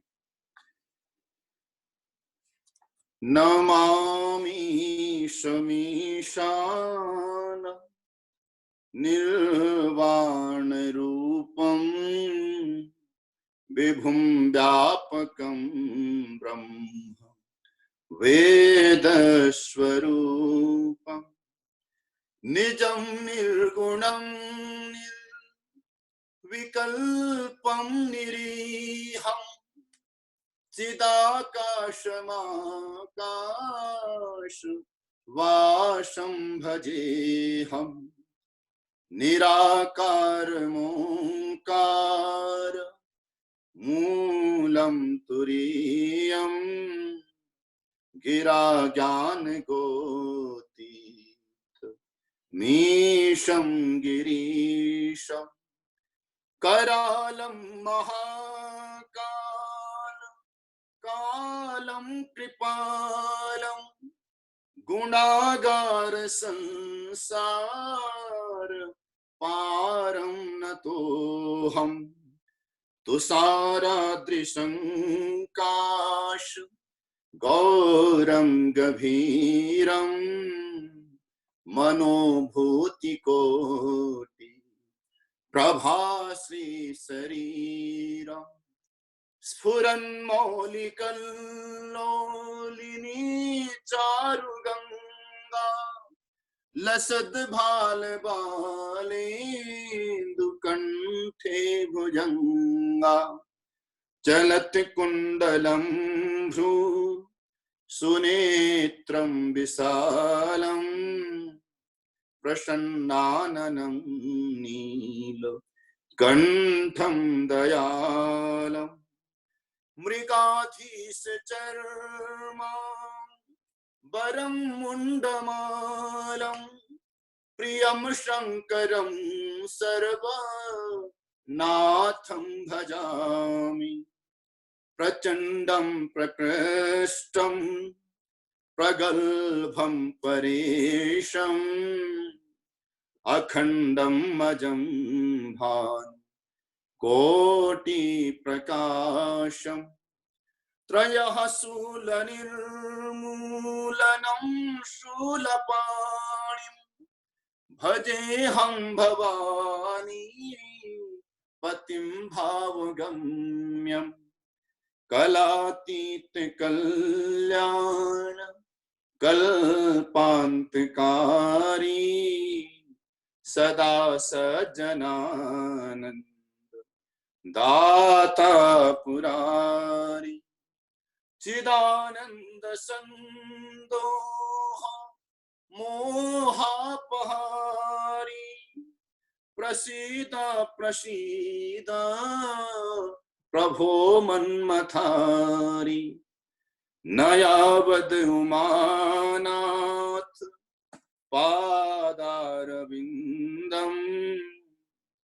भजन्ति हलोके परे वानराणां न तावत् सुखं शान्ति संतापनाशं प्रसीद प्रभो सर्वा भूताधिवासम् न जानामि योगं जपं नैव पूजा न तोऽहं सदा सर्वदा शम्भुतुभ्यम् जरा जन्म दुःखौघ तातप्यमानम् प्रभो पाहि आपन् नमामीश शम्भो प्रभो पाहि आपन् नमामीश शम्भो प्रभो पाहि आपन् नमामीश शम्भो रुद्राष्टकमिदं प्रोक्तं विप्रेण हरितोषये यो ये पठन्ति नरा भक्त्या तेषां शम्भो प्रसीदत। काकभुसुंडी कहते हैं कि हे गरुण, हे तात, मेरे गुरुदेव ने भगवान आशुतोष शिव की प्रार्थना की और भगवान शिव ने अनुग्रह किया। गुरुदेव ने कहा कि हे शिव, इसका श्राप थोड़े ही काल में समाप्त हो जाए, ऐसी कोई कृपा करें। मुझे सर्प की योनि प्राप्त हुई और मैंने सहज ही, मेरे गुरुदेव ने आशीर्वाद मांगा था, इसका ज्ञान नष्ट न हो, इसकी भक्ति बनी रहे, ऐसी कुछ अनुग्रह करें। भगवान की कृपा हुई। मैंने कुछ समय के बाद मैं सर्प की योनि को प्राप्त हुआ और सहज ही मैंने, जैसे सर्प अपनी कैंचुली को छोड़ता है, वैसे ही मैंने वह देह त्याग कर दी। उसके बाद मुझे बहुत सारी योनियां प्राप्त हुई और मैं जिस जिस योनि में जन्मता था, मुझे राम की भक्ति, मुझे शिव की भक्ति मेरे जीवन में रही, मुझे ज्ञान प्राप्त रहा और मैं उन देहों को तुरंत छोड़ता गया। ऐसे करते करते फिर मैंने एक बार फिर एक मनुष्य की देह प्राप्त की। अयोध्या में फिर मेरा जन्म हुआ। भगवान श्री राम का पुनः अवतार हुआ था। हर कल्प में राम अवतीर्ण होते हैं। मैंने उनके साथ शिशु लीला की और उसके बाद फिर कहते हैं कि मैं हिमगिरी में गया। मैं फिर मुझे राम की भक्ति, सगुण रूप राम की आराधना मुझे मेरे जीवन में आई और मैं राम के सगुण रूप को आराधने लगा। ब्रह्म के वो सगुण भी है, वही निर्गुण है, जो निर्गुण है वही सगुण है, जो सगुण है वही निर्गुण है। तो लेकिन मैं सगुण रूप में मोहित हुआ और बालक रूप राम कर ध्याना मेरे मन में, इष्ट देव मम बालक रामा, मेरे वो जो बाल राम है वो मेरे इष्ट हुए और मैं उन्हीं के स्वरूप को लेकर उन्हीं की गाथा को गाता हुआ कहीं कहीं जाता था। मुझे ये वरदान था कि अव्याहत गति हो यही तोरी, मैं कहीं भी कभी भी बिना किसी परिश्रम के मन में संकल्प करके पहुंच सकता था। तो जहां जहां भी मुनियों के आश्रम में जाता वहां बैठता, मुनियों के साथ सत्संग करता और मैं सगुण रूप की आराधना करता था। और जब कोई मुनि निर्गुण के, तो जब सगुण की चर्चा होती तो कई बार फिर मुनि परमार्थवादी मुनि जो होते वो कहते कि वह जो है ना, तस्य प्रतिमा नास्ति, उसकी कोई प्रतिमा नहीं, वो निर्गुण भी है, वही जिसकी तुम आराधना करते हो वही निर्गुण भी है। तो इस तरह की बात होती थी। एक बार मैं लोमस ऋषि के पास पहुंच गया और लोमस ऋषि के साथ में लोमस ने मुझे बहुत शिक्षा दी और राम की कथा मुझे लोमस ऋषि से प्राप्त हुई। मैंने राम की कथा लोमस ऋषि से सुनी और वहां पर वो कथा सुनी। लेकिन हुआ ये कि कथा सुनी और जब कथा सुन ली तो फिर लोमस ऋषि ने, कुंभज ऋषि ने मुझे निर्गुण ब्रह्म के बारे में बताना शुरू किया। जिन सगुण राम की कथा मैंने तुमसे कही है, हे शिष्य, वही निर्गुण भी है, वो ऐसा है, वो ऐसा है, वो ऐसा है। और जब वो निर्गुण की बात करने लग गए तो मुझे वो अच्छा नहीं लगा, तो मैं बार बार उनकी बात को काट करके सगुण का पक्ष रखता था। वो निर्गुण के बारे में कहते, मैं फिर सगुण की बात करता। और जब मैंने उत्तर प्रति उत्तर जब कीन्हा, मुनि तन भये क्रोध के चीन्हा, तब मेरे वो जो मुनि थे उनको थोड़ा क्रोध आया और उन्होंने कहा कि तू चांडाल पक्षी की तरह इस तरह से करता है, इसलिए मैं तुझे श्राप देता हूं, तू काग हो जा। तो उनके श्राप से मुझे ये काग की देह प्राप्त हुई। पर मैंने उनको प्रार्थना की और मेरे गुरुदेव ने, लोमस ऋषि ने मुझ पर कृपा की कि देह काग की अवश्य पाओगे, लेकिन तुम्हारे जीवन में राम की भक्ति अविरल बनी रहेगी। मुनि को भी लगा कि मैंने इसको श्राप ठीक नहीं दिया है, तो ये भक्त राघव का परम भक्त है और इसलिए मुनि ने कहा कि तुम्हारे जीवन में राम की भक्ति सदा बनी रहेगी, तुम्हारा कभी कल्पांत में भी अंत नहीं होगा। और तब मैंने वहां से ये चिंतन किया कि चलो ये अच्छा ही हुआ कि मुझे काग की देह प्राप्त हो गई। अब तो मेरी जो गति है, अब जब कभी राम जब अयोध्या में जन्मेंगे तो हे गरुण, जब जब राम का जन्म अयोध्या में होता है तो मैं उड़ करके चला जाता हूँ। बड़े बड़े ऋषि, बड़े बड़े मुनि, बड़े बड़े परमार्थवादी लोग जब अयोध्या जाते हैं तो ड्योढ़ी पर रोक लिए जाते हैं, कैसे आए हैं, किससे मिलना है, अनुमति है नहीं अनुमति है, कहीं रोके जाते हैं। पर मैं तो, मुझे तो गुरु का आशीर्वाद, गुरु का श्राप भी आशीष की तरह लगा। जब भगवान जन्मते हैं ना और अयोध्या में घुटनों के बल अपने हम लोग चौपाई गाते न, मंगल भवन अमंगल हारी द्रवहु सो दशरथ अजिर बिहारी। जो दशरथ के आंगन में खेलने वाले रघुनाथ है ना, मुझे वहां जाने में कोई रोक टोक नहीं होती। मैं तो उड़ता हूँ, सीधे अवध में प्रवेश करता हूँ और अवध में ही नहीं, मैं तो महाराज दशरथ के आंगन में और फिर जाकर के जो राम भोजन खाते रहते हैं वो जूठन में खाता हूँ। हे गरुण, मैं परम सौभाग्य, मुझे ये देह परम प्रिय है क्योंकि इस देह में मुझे भगवान की भक्ति प्राप्त हुई, भगवान की कथा प्राप्त हुई। गरुण अपनी सब बात कहते हैं और इसलिए ये देह मुझे परम प्रिय है। तो ये गरुण ने अपनी बात कही और तब फिर प्रणाम करते हुए गरुण वहां से चले जाते हैं, कागभूषुंडी को धन्यवाद देते हुए। और उत्तरकांड की जो कथा है, उत्तरकांड में गरुण का और कागभूषुंडी का जो संवाद है, बहुत उत्तम संवाद है और इसमें बहुत समय तक इसका अध्ययन हम सबको करना चाहिए। कभी कभी उत्तरकांड का पाठ आराम से बैठ करके करना चाहिए। गरुण का और कागभूषुंडी का जो संवाद बड़ा विस्तृत है, मैंने तो सिर्फ संक्षेप में छोटी सी बात कही है। तो ये कथा है और तब गरुण निरभिमान होते हैं, अभिमान रहित होते हैं, और फिर यहाँ पर प्रार्थना करते हुए भगवान श्री राम लंका से वापस आते हैं और पुष्पक में आते हैं, सीता जी आती हैं। सब कथा आप सबको मैं नहीं कहूंगा, लेकिन पुष्पक को लेकर के, विभीषण को राज सौंप करके, समस्त वानर सेना को लेकर के, और फिर सीता जी को साथ लेकर के जहां जहां से राम गए होते हैं वहां वहां से आते हैं, शबरी के पास जाते हैं, और सुग्रीव के किष्किंधा को दिखाते हुए सब जगह से फिर केवट के साथ मिलन होता है भगवान का। कह के गए होते हैं, फिरती बार जब मैं वापस आऊंगा ना, अयोध्या जाऊंगा, फिर तुमसे मिलूंगा, फिर तुमसे मिलूंगा। और जिनको जिनको भगवान राम ने वचन दिया होता है वो सब प्रतीक्षा में रहते हैं। भगवान राघवेंद्र सरकार अयोध्या को आते समय सबको दर्शन देते हुए और सीता को सबसे पहले बताते हुए कि यहाँ पर युद्ध हुआ था, यहाँ पर ये हुआ था, हमने यहाँ खोजने के लिए यहाँ गए थे, यहाँ गए थे, यहाँ गए थे। और फिर वापस आते हुए हनुमान जी को भेजा जाता है अयोध्या में। भरत प्रतीक्षा में बैठे होते हैं, हनुमान जी से मिलन होता है, भगवान श्री राम आते हैं, राज्य अभिषेक होता है। और इसमें बहुत सारी स्तुतियां हैं, लेकिन अभी हमारे पास बहुत अधिक समय नहीं है, हमने 2 स्तुतियां तो आज करी हैं।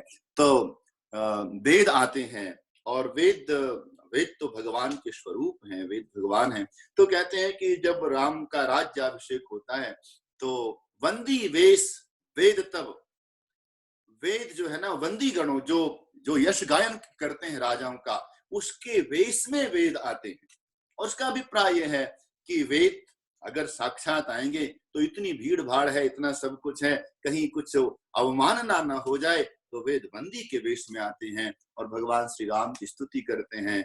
जय सगुण निर्गुण रूप रूप अनूप भूप शिरोमणे, हे सगुण और निर्गुण रूप में व्याप्त हे राघव आपकी जय हो। पूरी यश का गान करते हैं। भगवान शिव आते हैं, ब्रह्मा आते हैं, सब लोग भगवान की स्तुति करते हैं। राम राज्य की स्थापना होती है और कहते हैं कि राम राज्य काहू नहीं व्यापा, दैहिक दैविक भौतिक तापा, राम राज्य काहू ही नहीं व्यापा। राम का राज्य दैविक दैहिक किसी भी तरह का ताप किसी को नहीं है, सारी प्रजा सुखारी है। राम राज बैठे त्रैलोका, हर्षित भय गए सब शोका। जब राम राज सिंहासन पर विराजमान हुए, सारा लोक सुखी हुआ और समस्त शोक जाते रहे। इस तरह से राम जी की कथा। और मैं सोचता हूं कि हम क्या प्रार्थना करें। हमारी प्रार्थना ये हो कि जैसे गरुड़ का संशय गया, जैसे संपूर्ण कथा को सुनकर लोगों के संशय गए, वैसे हमारा संशय जाए। और समापन पर कुछ लाइनें मुझे याद आई। कुछ रघुनाथ जी हम पर कृपा हो, कुछ ऐसी हमारी किस्मत हो, पीता भी रहूं और प्यास भी हो, मिलता मस्ती में बहकता दिल भी रहे, और होश भरा उल्लास भी हो। मिट जाए मेरी हस्ती के निशान, मौजूद भी लेकिन पूरा रहूं। मिट जाए मेरी हस्ती के निशान, मौजूद भी लेकिन पूरा रहूं। मैं उसका नजारा देखा करूं, संसार भी हो सन्यास भी हो। हम संसार में रहते हुए सन्यास की वृत्ति की तरह हमारे जीवन में वृत्ति आए। जीवन का सफर यूं बीते अगर, कुछ धूप भी हो कुछ छांव भी हो, मिलता भी रहे चलने का मजा, मंजिल का सदा एहसास भी हो। हम संसार में विचरण करें लेकिन मंजिल आप हैं, हम वो भूल न जाएं। मंजिल का सदा एहसास भी हो, पर्दे में छिपा हो लाख मगर, जलवा भी दिखाई देता रहे। इस आंख मिचौनी खेल में वो कुछ दूर भी हो कुछ पास भी हो चुप्पी मगर कुछ गाती हुई। थोड़ी ध्यान रखने वाली बात।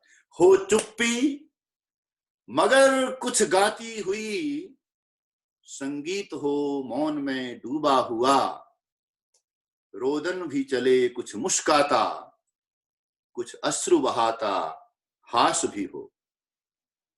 सन्नाटा कभी तूफान सा हो, चुपचाप सी गुजरे आंधी कभी, मझधार भी हो साहिल की तरह, पतवार भी हो विश्वास भी हो, मुमकिन हो अगर यह दुनिया में जीने का मजा कुछ और ही है, ईश्वर भी रहे बंदा भी रहे, गीता भी झरे और व्यास भी हो। तो ईश्वर की कृपा हो, हम जीवन की विषमताओं में भी सम रह पाए, जीवन की आपाधापी में चलते हुए हम आपको न भूल पाए, जीवन की विपत्तियों में हमारा धैर्य बना रहे और हम विषम परिस्थितियों में आपकी स्मृति के, आपके संबल को लेते हुए जीवन को पार कर पाए। और संसार में जो कुछ होता है वास्तव में हम माने तो और ना माने तो हमारी मान्यता से बदलने वाला कुछ नहीं है, लेकिन हाँ, हमारी मान्यता से हमारे जीवन का रुख बदल जाएगा।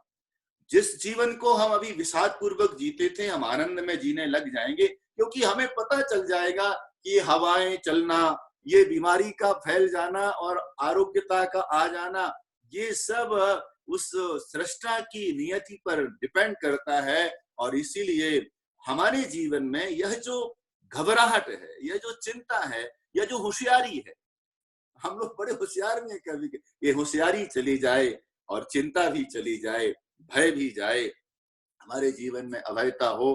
तो 4 लाइनें और कहते हुए फिर समापन करेंगे और हम फिर आरती करेंगे, रामायण जी की आरती करेंगे आज और राम जी की भी आरती करेंगे। तो मेरी होशियारियां ले लो, आज पुष्पांजलि में रामायण की कथा के 9 दिन हमने जो थोड़ी थोड़ी चर्चा की है, मैं एक बात और कहना चाहता हूं कि राम की कथा मैं एक चौपाई आई, मधुर वचन बोले तब कागा, कहा कि जब गरुण गए तो जो काग भुसुंडी है, अच्छा काग कौवे का वचन मधुर होता है कि कर्कश होता है? कोयल बहुत मीठा बोलती है, और इसलिए राम कथा के पहले जो गायक हैं उनके बारे में कहा, वो कौन है? वाल्मीकि ऋषि। तो आरूह्य कविताम शाखाम वंदे वाल्मीकि कोकिला, वाल्मीकि को कहा कि वाल्मीकि ने राम की कथा जैसे कोयल की तरह कुहुक कुहुक करके सुनाई। कोकिल की उपमा, कोयल की उपमा, कोयल का स्वर बड़ा मधुर है, लेकिन यहाँ रामचरितमानस में कहा, लेकिन राम कथा को जब कौवे ने कहा तो कौवे का वचन मधुर हो गया, क्योंकि कौवे का वचन मधुर नहीं है, राम कथा अपने आप में मधुर है, और इसलिए कौवा भी बोला तो मधुर लगी। मैं बिल्कुल, मुझे मालूम है मैं बातें बनाता भी हूँ, लेकिन ये बात नहीं बना रहा हूँ। निश्चित ही आप सब लोग ये 9 दिनों तक मुझे 1-1 घंटे 1.5 घंटे सुनते रहे। इधर से तो वो जो स्वर था वो कौवे जैसा था, लेकिन आपने कोयल की भांति सुना, क्योंकि राम का जो नाम है, राम की जो कथा है, वो सचमुच ही मधुर है, और इसलिए कोई भी बोले सुनते तो हम कोयल की भांति हैं, और ये सब भगवान की कृपा है। तो ईश्वर कृपा करें कि हमारे जीवन की चतुरता चली जाए और हमारे जीवन में निरहंकारता आए, तो हम आज भगवान के चरणों में यह पुष्पांजलि अर्पण करें, ये भावांजलि अर्पण करें, मेरी होशियारियां ले लो, और कुछ हमारे पास नहीं है, हम क्या अर्पण करेंगे? सब कुछ तुम्हारा है, पर हे राघव हमारे पास एक चतुरता आ गई, हम न कहीं चतुर बन गए, तो हम वो अर्पण करना चाहते हैं, और यदि आप वो ले लें तो हम निर्भर हो जाएं और हम निरहंकारिता में पहुंच जाएं। तो मेरी होशियारियां ले लो, मुझे एक जाम दे दो, मिटे हस्ती हमारी वही पैगाम दे दो। बड़ा है बोझ सर का, बहुत जान लिया, बहुत सब कुछ कर लिया, सब जाना, बड़ा है बोझ सर का, करूंगा क्या इसे ले लो। बड़ा है बोझ सर का, करूंगा क्या इसे ले लो, मेरे सब नाम ले लो, मुझे विश्राम दे दो। हवाएं चल रही हैं, घटाएं घिर रही हैं, सभी कुछ हो रहा है, मुझे निष्काम दे दो, हजारों फूल खिलते हैं, सितारे मुस्कुराते हैं, खिलूं चुपचाप मैं भी, वही पैगाम दे दो, बड़ा ही शोरगुल है, मची है हाय तौबा, मुझे इससे बचा लो, हमारा धाम दे दो, और खुदी के पांव से चलकर बहुत ही थक चुका हूं, खुदी के पांव से चलकर बहुत ही थक चुका हूं, चले अब राम ही खुद, मुझे आराम दे दो। चलते तो तुम ही हो, करते तो तुम ही हो, होता तो तुमसे है, पर हमने मान लिया हम करते हैं। तो हे राघव, हमारा कर्तापन मिटे, कर्तापन का अहंकार मिटे, कर्ता ना मिटे, हम करें, पर करने के बाद हनुमान की तरह, हे हनुमंत, आपकी कृपा हो कि हम भी ये मान पाए कि तुम्हारी कृपा भयउ सब काजू, सब कुछ आपसे होता है, हम कुछ नहीं है।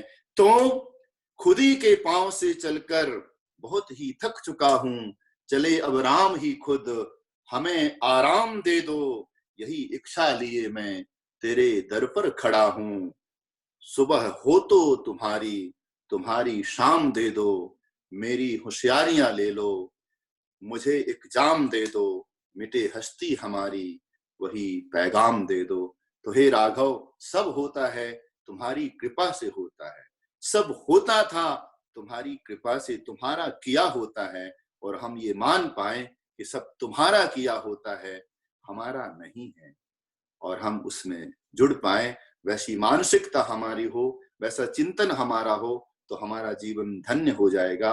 और राम कथा का या कृष्ण कथा का या राम की भक्ति का या ईश्वर की भक्ति का मैं समझता हूं मेरे करते यही यही फल है, और यही प्रसाद हमें मिले कि हमारे जीवन की निरहंकारिता हो। शरद जी ने कहा था कि आज हम कुछ बोल सकते हैं, कथा हो गई, मैंने समय का ध्यान नहीं दिया, लेकिन मैं एक कथा आप सबको अपनी तरफ से सुनाना चाहता हूं, और वो कथा है महाभारत की कथा।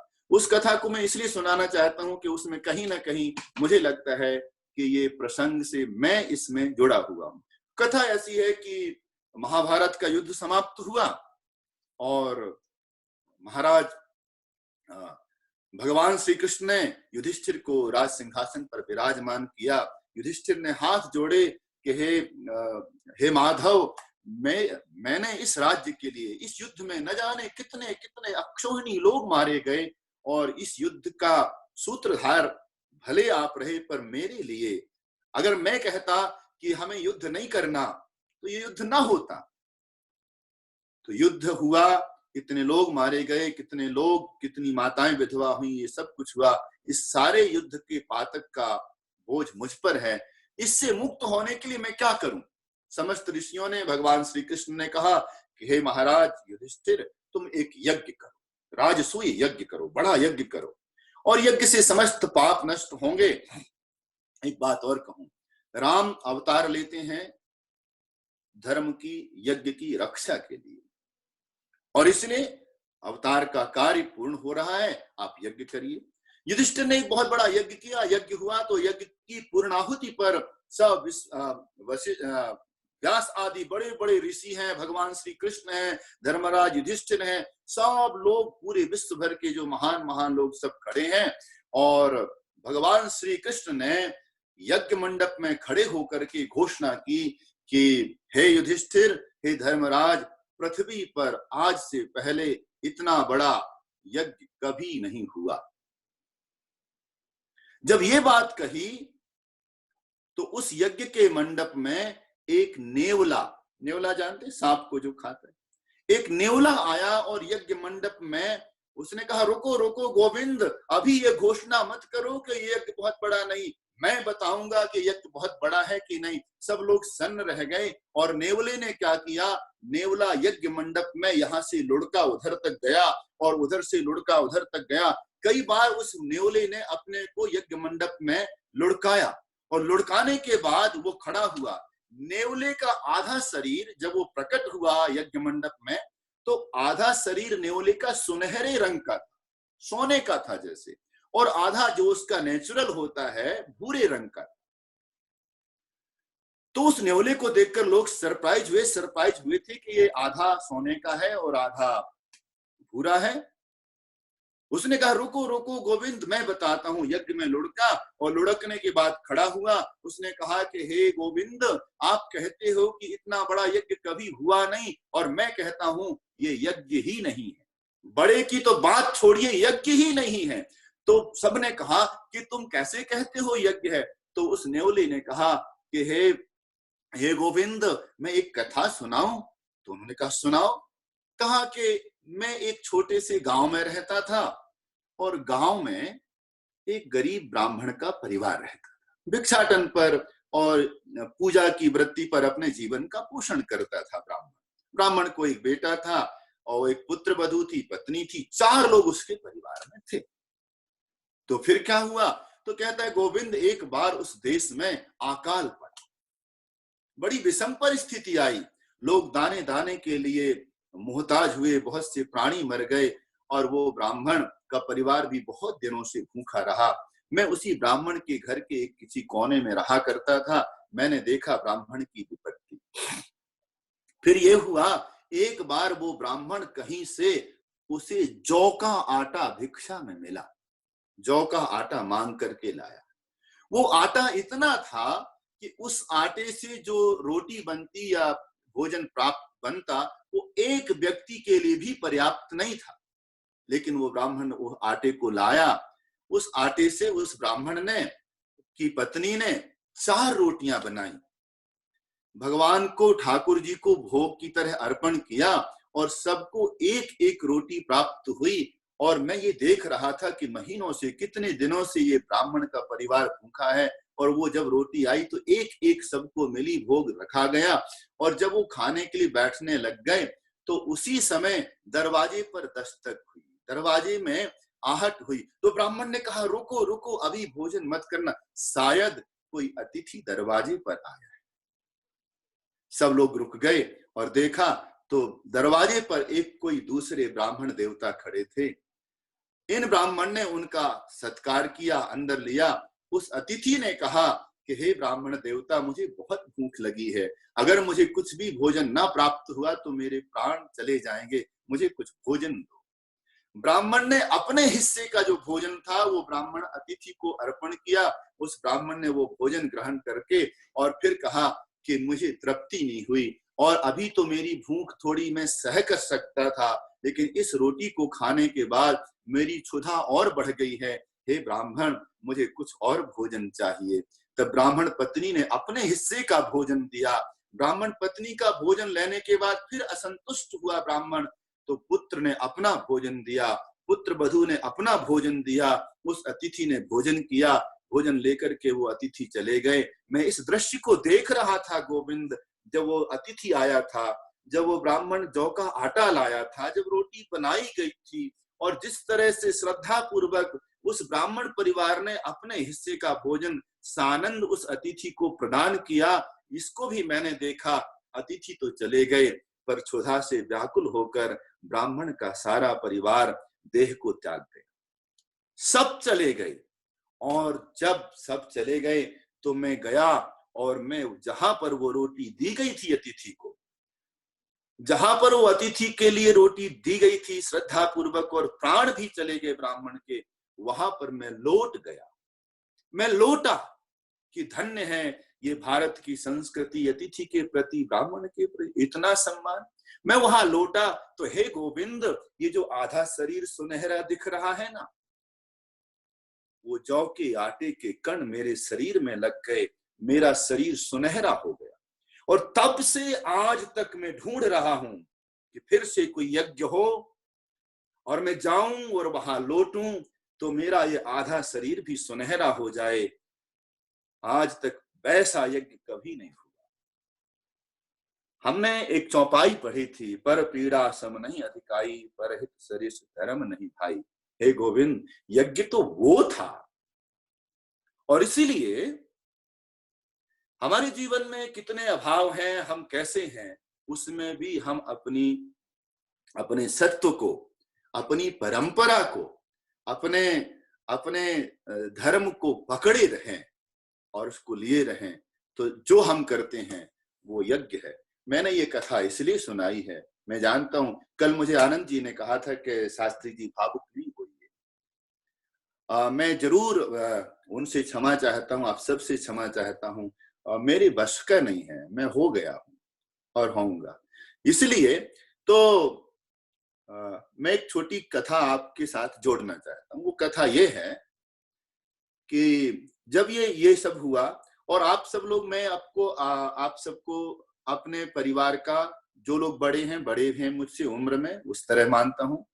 जिनसे छोटा हूं मैं छोटे की तरह मानता हूं। पंडित जी की तरह जो लोग सब मानते हैं, तो मैं पंडित जी भी हूं। पर मैं यहाँ पर पारिवारिक सदस्य की तरह आपकी एक बात साझा करूं। ये घटना घटी, शरद जी पिछले साल मेरे यहाँ, जहां हमने आश्रम बनाया, गौशाला बनाई, गए थे। तब से अभी तक वो गौशाला को, आश्रम को, जैसे भी भगवान जी की कृपा से सब ठीक ठाक चल रहा था, चला रहा था। अभी भारत में खेती, गेहूं की कटाई इत्यादि का समय चल रहा है, हम सब जानते हैं। तो वहां से कुछ समय पहले मेरे पास फोन आया कि गेहूं की फसल कट गई है, और गेहूं की फसल जो लोगों की यहाँ कटी है, तो अब आजकल तो गेहूं के वो डंठल खड़े रहते हैं, भूसा आजकल निकलता नहीं, तो भूसा बनवाने के लिए, भूसा खरीदने के लिए यही समय है। अगर हम अभी नहीं कर पाएंगे तो गायों के लिए पूरे वर्ष के लिए भूसा कहाँ से मिलेगा। तो मेरी थोड़ी सी समस्या थी। मैंने सोचा कि मैं कैसे करूं, और भूसे के लिए जो धन चाहिए होगा, और मैंने साल भर वो शरद जी को पता है, तो मैंने आश्रम में जो कुछ कर्ज थे वो चुकाने में लगा रहा। तो मैंने कहा कि ऐसे करो, जो भूसा बनाते हैं, जिनकी मशीन है, उनसे कह दो कि हम जो धन है वो बाद में हम उनको सबको दे देंगे, अभी भूसा बना के थोड़ा रखवा लो। तो ऐसे मैंने कहा। लेकिन जिस दिन मैंने ये बात कही थी, उस दिन शरद जी का फोन आया और कहा कि प्रभु जी, हम रामनवमी की कथा करें एक दिन। मैंने कहा मैं तो ऐसी सहज, ठीक है, कथा ही करनी है, मैं घर में बैठा हूं अकेला, मुझे आप अपने साथ जोड़े, ये क्या कम बात है। वो एक कवि लिखता है, गम का क्या है, गम कई बार सहा, ये क्या कम है, तूने यार कहा। हमें अपना माना, ये क्या कम है, ये बहुत बड़ी बात है। पर उसके बावजूद भी आप सब लोगों ने मिलकर के, और फिर न जाने किसका ये मत था, सबका ही मत रहा होगा, तो सब लोग बने, भाई भाई पूजा करो, यजमान बन जाओ। सब लोगों ने धन एकत्र किया, और वो धन कल जो आप सबने एकत्रित किया था, उसमें बहुत सारा शरद जी ने जोड़ करके मेरे पास भेज दिया। तो मैं कल रघुनाथ जी को ये कह रहा था कि राघव, मैंने जो कविता सुनाई थी ना आपको, इसलिए नहीं सुनाई थी, ये कथा सुनाई इसलिए नहीं सुनाई, इसलिए सुनाई कि मुझे लगा वो मैं कर रहा हूं, ये गौशाला मैं चला रहा हूं। तो फिर मेरा भ्रम टूटा, और ये भ्रम टूटता रहे मेरा कि मैं करता हूं, वो करते हैं, कैसे कैसे कराते हैं। तो मैं घर में बैठा हूं, और मैं तो मुझे जो भूसा के लिए पैसे चाहिए थे, जो मुझे भेजने थे, और मैं सोच रहा था, मैंने किसी से कुछ नहीं बोला, कोई बात नहीं हुई। मैं तो फोन आने में भी कुछ प्रसन्न हो गया, अरे ऐसे समय में मुझे अपना समझ के याद किया, कैसे हो, ये भी बड़ी बात थी। आप सब लोग मेरे साथ जुड़े। मुझे वो कागभूसुंडी से कहाँ तुलना करूं, पर मैं कुछ कुछ बोलता रहा। मेरी न जाने कैसी कैसी बातों को आप 9 दिनों तक सुनते रहे।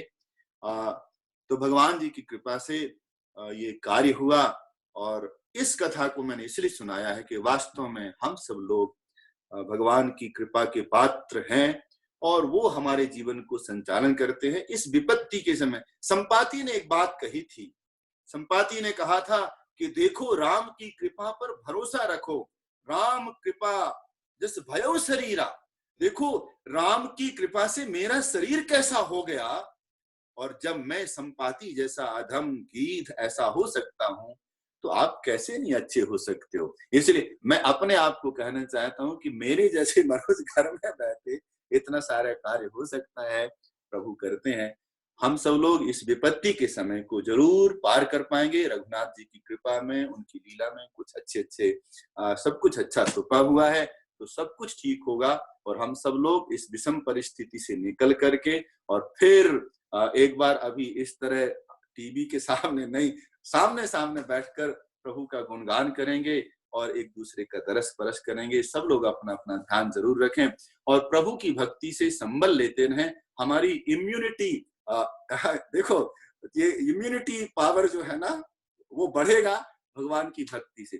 तो अपनी बात को यहाँ पर विराम देते हुए आप सबको बहुत बहुत साधुवाद, बहुत बहुत धन्यवाद। और इन 9 दिनों में ये वाक्पटुता से नहीं, अपने हृदय से कहता हूँ, निश्चित ही आप लोग जिस तरह सुनते रहे, मैंने न जाने कहाँ क्या क्या कहता रहा हूँ। जो कुछ भी ठीक नहीं होगा वो मेरा है, और जो कुछ ठीक हुआ होगा, जो कुछ ठीक लगा होगा, वो संतों का है, वो भगवान का है।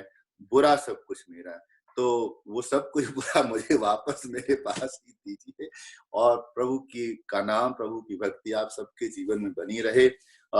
जरूर ये बात लग रही है मुझे, आप सबको भी लग रही होगी कि आज रोज सुबह से होता, ओ शाम को फिर सब मिलेंगे, हम फिर बैठेंगे, सब सामने होंगे, थोड़ी चर्चा होगी, भारी चर्चा होगी। आज उसका विराम होता है, चीजों के विराम होते हैं, पर फिर हम बीच में फिर मिलते रहेंगे इसी आशा के साथ। मैं सोचता हूँ कि हम लोग रामायण जी की आरती गाने बने और फिर थोड़ी सी चर्चा करें। महाराज तो जी, मैंने आपको एक मैसेज भेजा है। मेरा फोन तो दूर में देख लेता हूँ। हाँ सर। हाँ मैंने देखा। हाँ सर। एक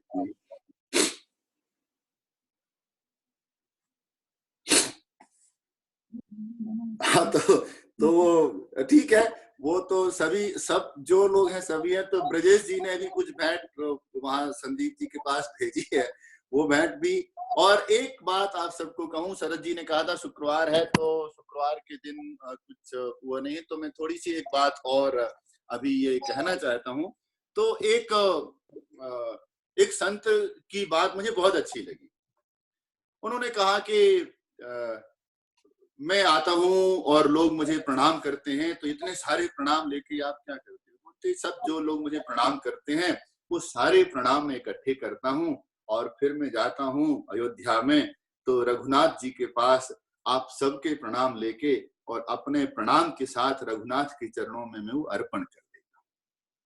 और इसी तरह मुझे पता नहीं, पर मुझे लगता है, मैं अपने मुख से ये बात जरूर कहूंगा कि मेरे जीवन में जो कुछ भी जो भी आपके प्रणाम हो, वो आपकी श्रद्धा, वो आपकी भेंट, वो जो कुछ भी मेरे पास आज तक आया और जो आता है, वो सब कुछ सचमुच ही वो भगवान की सेवा में ही लग जाता है। मेरा व्यक्तिगत जीवन वो चलाते ही हैं और उन्हीं की कृपा से। तो वो सब भेंटें सब रघुनाथ जी के चरणों में, उनकी गोवंश की सेवा में और उनके द्वारा चलाए गए कार्यों में लगती रहती है। तो आप सबको बहुत बहुत साधुवाद। और मैं चाहता हूँ कि सब लोग रामायण जी की आरती को गा लेते हैं बैठे बैठे, और वही आरती हो जाएगी, तो और फिर समापन की तरफ जाएंगे। फिर सब लोग अपनी अपनी बात कहेंगे, महफिल जमी रहेगी, पर रामायण जी की आरती को हम लोग जरूर कर लेते हैं।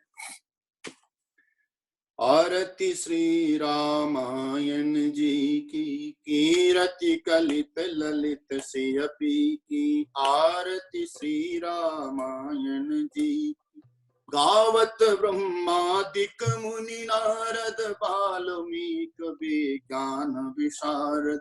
सुख सनकादि शेष यरुषारद, भरणी पवन सुत कीरतिनी की।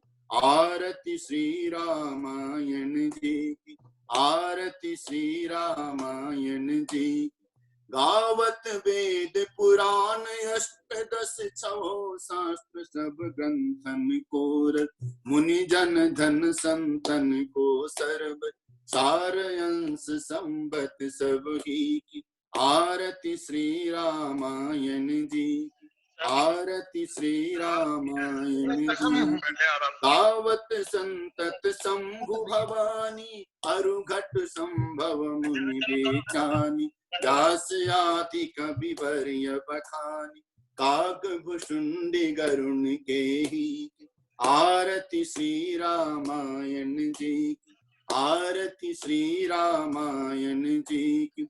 कलिमल हरनि विषय रस फीकी, सुभग सिंगार मुक्त जुगती की।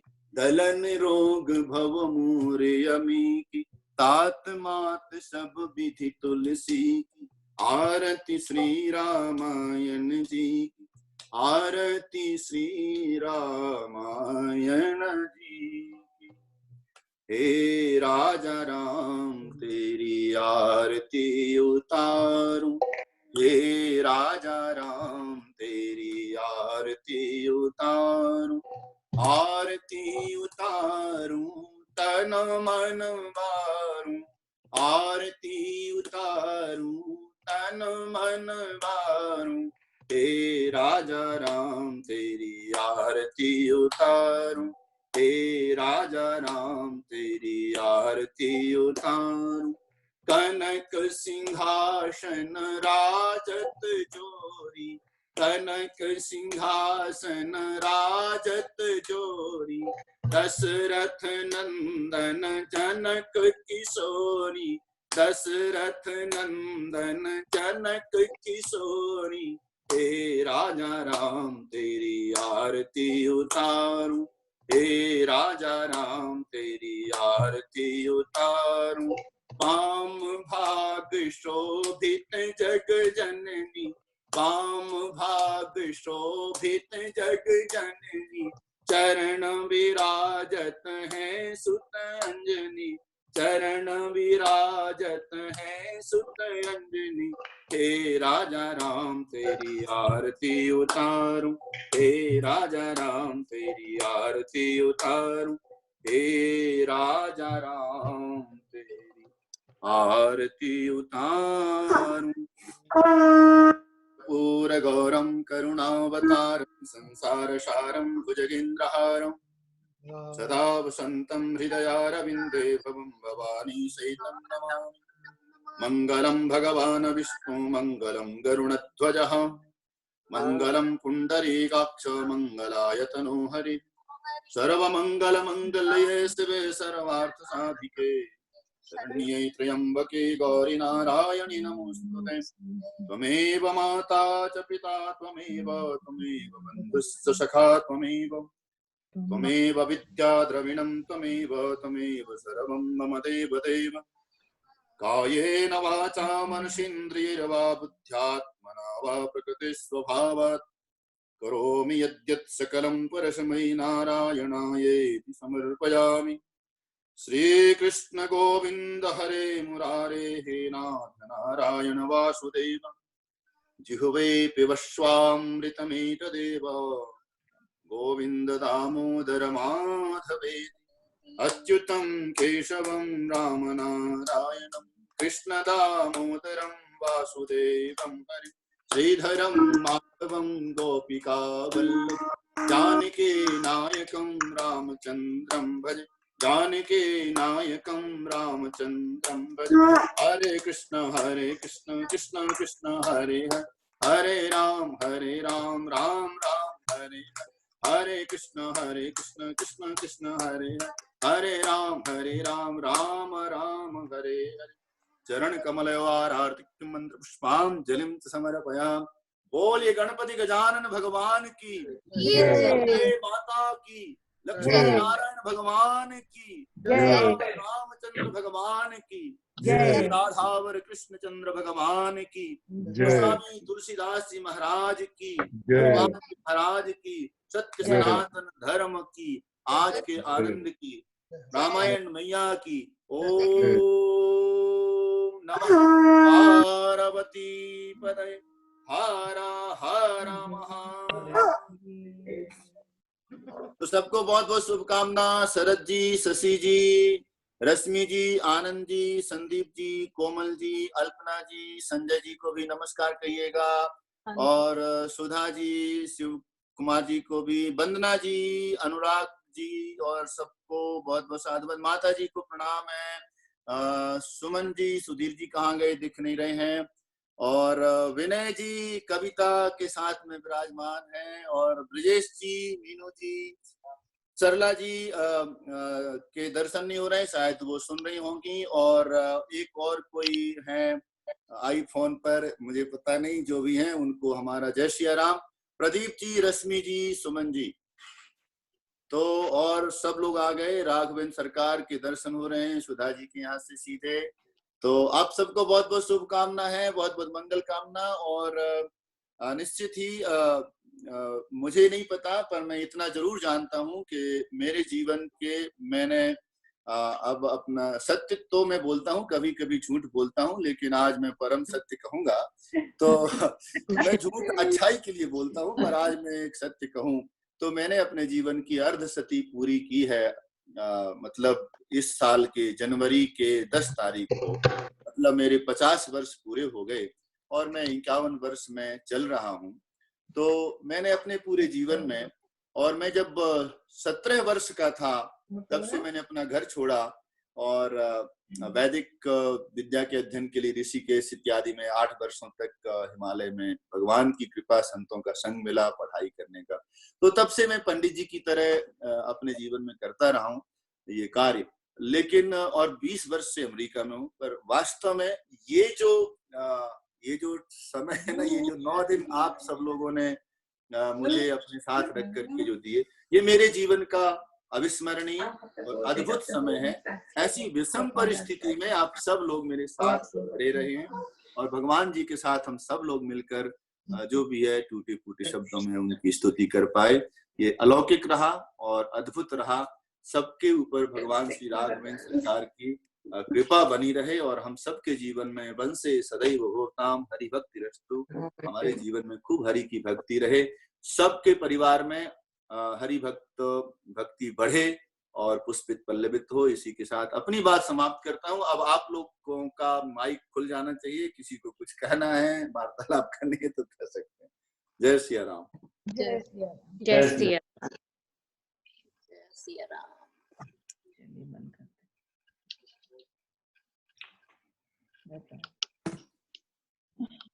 महाराज जी बस केवल एक ही तकलीफ है जी शरद जी, कि राम कथा पूर्णाहुति की तरफ क्यों जा रही है? वो पूर्णाहुति की तरफ ऐसा है। देखिए एक बात मैं और जरूर कहूंगा कि लेकिन उसमें यह है कि मैं एक और बात कह देना चाहता हूँ। किसी को जल्दी नहीं है, मैं थोड़ा सी एक बात कहूँ तो एक संस्मरण और सुनाता हूँ। मैंने एक कथा सुनाई थी ब्राह्मण की, एक संस्मरण और सुनाता हूँ। मुझे लगता नहीं सुना, पर मैं एक बात जरूर कहूंगा कि मैं जो हूं, मैं मुझे यदि आप अपने परिवार के एक सदस्य की तरह समझकर कुछ भी कार्य करें तो मुझे उस तरह से जोड़ लेंगे तो वो कथा चलती रहे, या जो भी प्रसंग कभी कभी जब भी मन करे तो जोड़ लीजिएगा।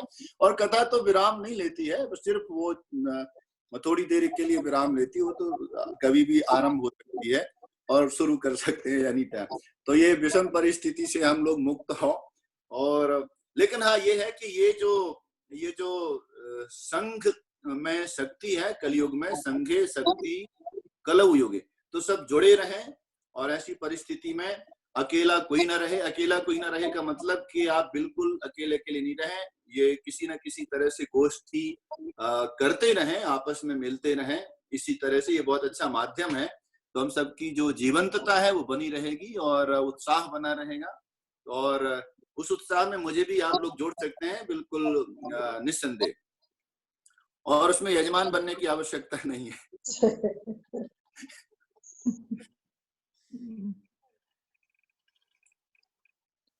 आप अब सब लोग अपनी तरफ से महाराज जी को जो भी धन्यवाद देना चाहें दे सकते हैं। शास्त्री जी को धन्यवाद देना बहुत कम रहेगा, तो उनका तो हृदय से मतलब धन्यवाद तो कहना पड़ेगा, बट हृदय से बहुत बहुत आभार, जो इतना अच्छा आपने हम सबका टाइम निकलवा दिया, इतनी अच्छी कथा सुनने को मिली। तो मैं तो शायद पहली बार ही इस तरह से लाइव सुना है, मैंने नहीं सुना इससे पहले कभी लाइव। तो बहुत बहुत धन्यवाद आपका शास्त्री जी। धन्यवाद की बात। Thank you Vinay ji, thank you Kavita ji. बहुत बहुत धन्यवाद शास्त्री जी। मैंने भी कभी नहीं सुना है इतना लाइव ऐसे, सो पहली बार सुने, लेकिन बहुत अच्छा लगा। मतलब लगा ही नहीं, पता ही नहीं चला कब 9 दिन निकल गया। हाँ ये 9 दिन आराम कल से सुना लगेगा कि आज से टाइम नहीं है, बैठना नहीं है, तो कल से लगेगा खाली। बड़ी बात यह है कि जैसे ही मैं वीडियो ऑन करता था तो सबसे आप तुरंत मेरे सामने सब दिख पड़ते थे। तो ये इस बात का परिचायक है कि आप सब लोग भी, जैसे ही मैं खोलता था सब सामने दिखते रहे, तो ये मुझे तुरंत जो है ना एक सकारात्मक ऊर्जा और भक्ति प्राप्त हो जाती रही। तो मैं कुछ बोल पाता था, लड़खड़ाते हो गया। थैंक यू रश्मि जी। शास्त्री जी, सारे देवतागण अचानक आपके सामने प्रकट होते थे। बिल्कुल बिल्कुल।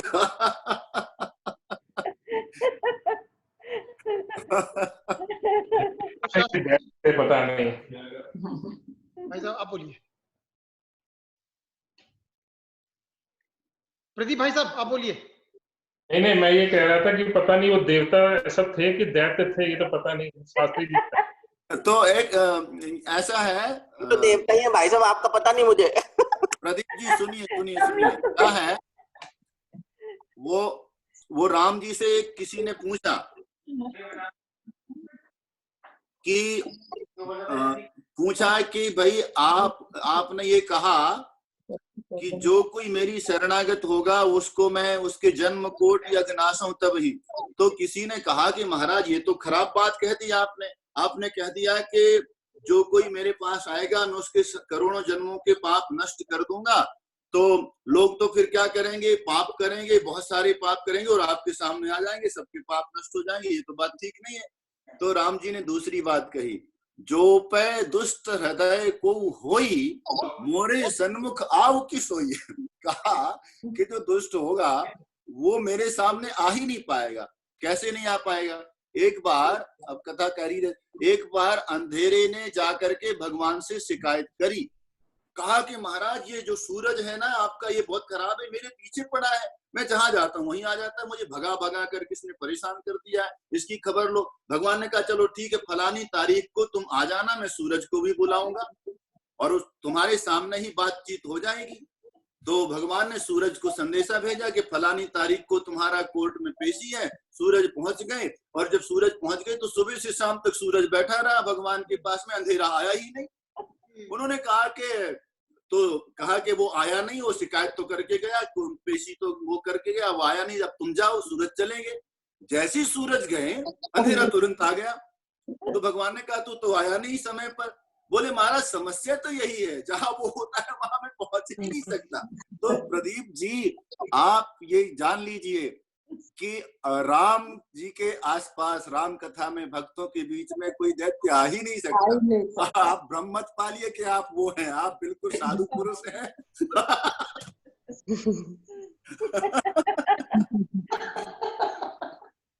इस कथा के पीछे एक थोड़ा सा मैं ये बताना चाहता था कि इसका हम लोगों ने सोचा ही क्यों, क्योंकि आपको तो मालूम ही है कि कितनी खबर आ रही है इससे, कोरोना से रिलेटेड। तो सारा देखता था सभी लोग व्हाट्सएप पे लगे हुए हैं और एक दूसरे को ये नंबर्स भेजे जा रहे हैं। कोई कह रहा 50,000 हो गए, फिर अगला आदमी 2 घंटे बाद कहता 60,000 हो गए। तो ये जो है आंकड़ों की जो ये लड़ाई चल रही है बहुत दिनों से जी, देखते देखते मैंने कहा कि सभी लोग इतने भय के अंदर हैं, हम लोग सिर्फ यही सोच रहे हैं सारा दिन कि अब क्या होगा, मृत्यु शायद सब समीप आ रही है। तो मेरे दिमाग में आया, मैंने कहा कि भाई एक परीक्षित राजा थे जिनको मात्र 7 दिन मिले थे और उनको भी पता था कि 7 दिन के बाद मृत्यु आ रही है, और उन्होंने उन 7 दिनों के अंदर वो स्वर्ग चले गए और शरीर चले गए जी। तो भी क्यों नहीं भगवान की जो है स्तुति गाएं, भगवान की कथा करें। तो इसके पीछे भी कारण यही था कि जो भय है हमारी जिंदगी से, हमारे जीवन से जाए, तो मैं बल्कि जितने सुनने वाले हैं उनसे पूछना चाहूंगा कि ये 9 दिन की कथा सुनने के बाद आपके मन में क्या लग रहा है? आपके मन में आज से 10 दिन पहले जितना भय था और आज भय है, उसमें कोई अंतर आप देखते हैं क्या? यकीनन बहुत बड़ा फर्क पड़ता है। एक नियम बन गया था कि कथा में चलना है। अभी इवन में आपको मतलब कहना नहीं चाहिए, अभी जस्ट मेरे पास में आईपीए के जो हमारे प्रेसिडेंट है उनका फोन आया कि शरद भाई कॉन्फ्रेंस कॉल है, आप आए नहीं अभी तक। मैंने कहा भाई मैं आधा घंटे नहीं आ सकता। वो नाराज हो गए, उन्होंने फोन हैंग अप कर दिया। मैंने कहा उनकी नाराजगी मुझे मंजूर है, पर राम कथा छोड़ना मंजूर नहीं है। थैंक यू सर जी। तो संदीप जी, आप सब लोगों का ये जो श्रद्धा के साथ में जो प्रयास रहा और आप सब लोग जुड़ते रहे और उसमें बहुत सारे कार्य एक साथ हो गए।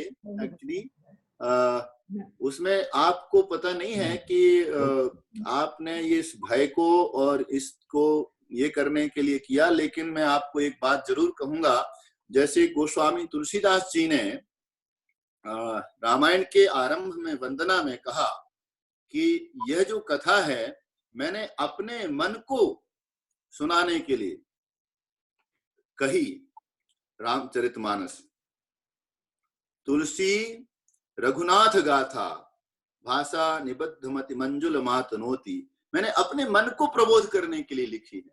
तो भले ही आपने किस तरह से ये कथा के लिए आयोजन, लेकिन इसके जो परिणाम है ना वो बड़े दूरगामी हैं और बड़े दूरगामी होने वाले हैं।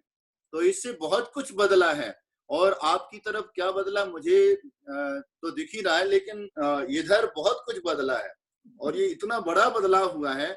इसका जो ये जो बीज बोया गया है ना, इसके परिणाम आप देखेंगे वट वृक्ष की तरह बहुत बहुत विशाल और बहुत दूरगामी और बहुत बहुत कल्याणकारी होने वाले हैं, न सिर्फ हमारे लिए पर जगत के लिए।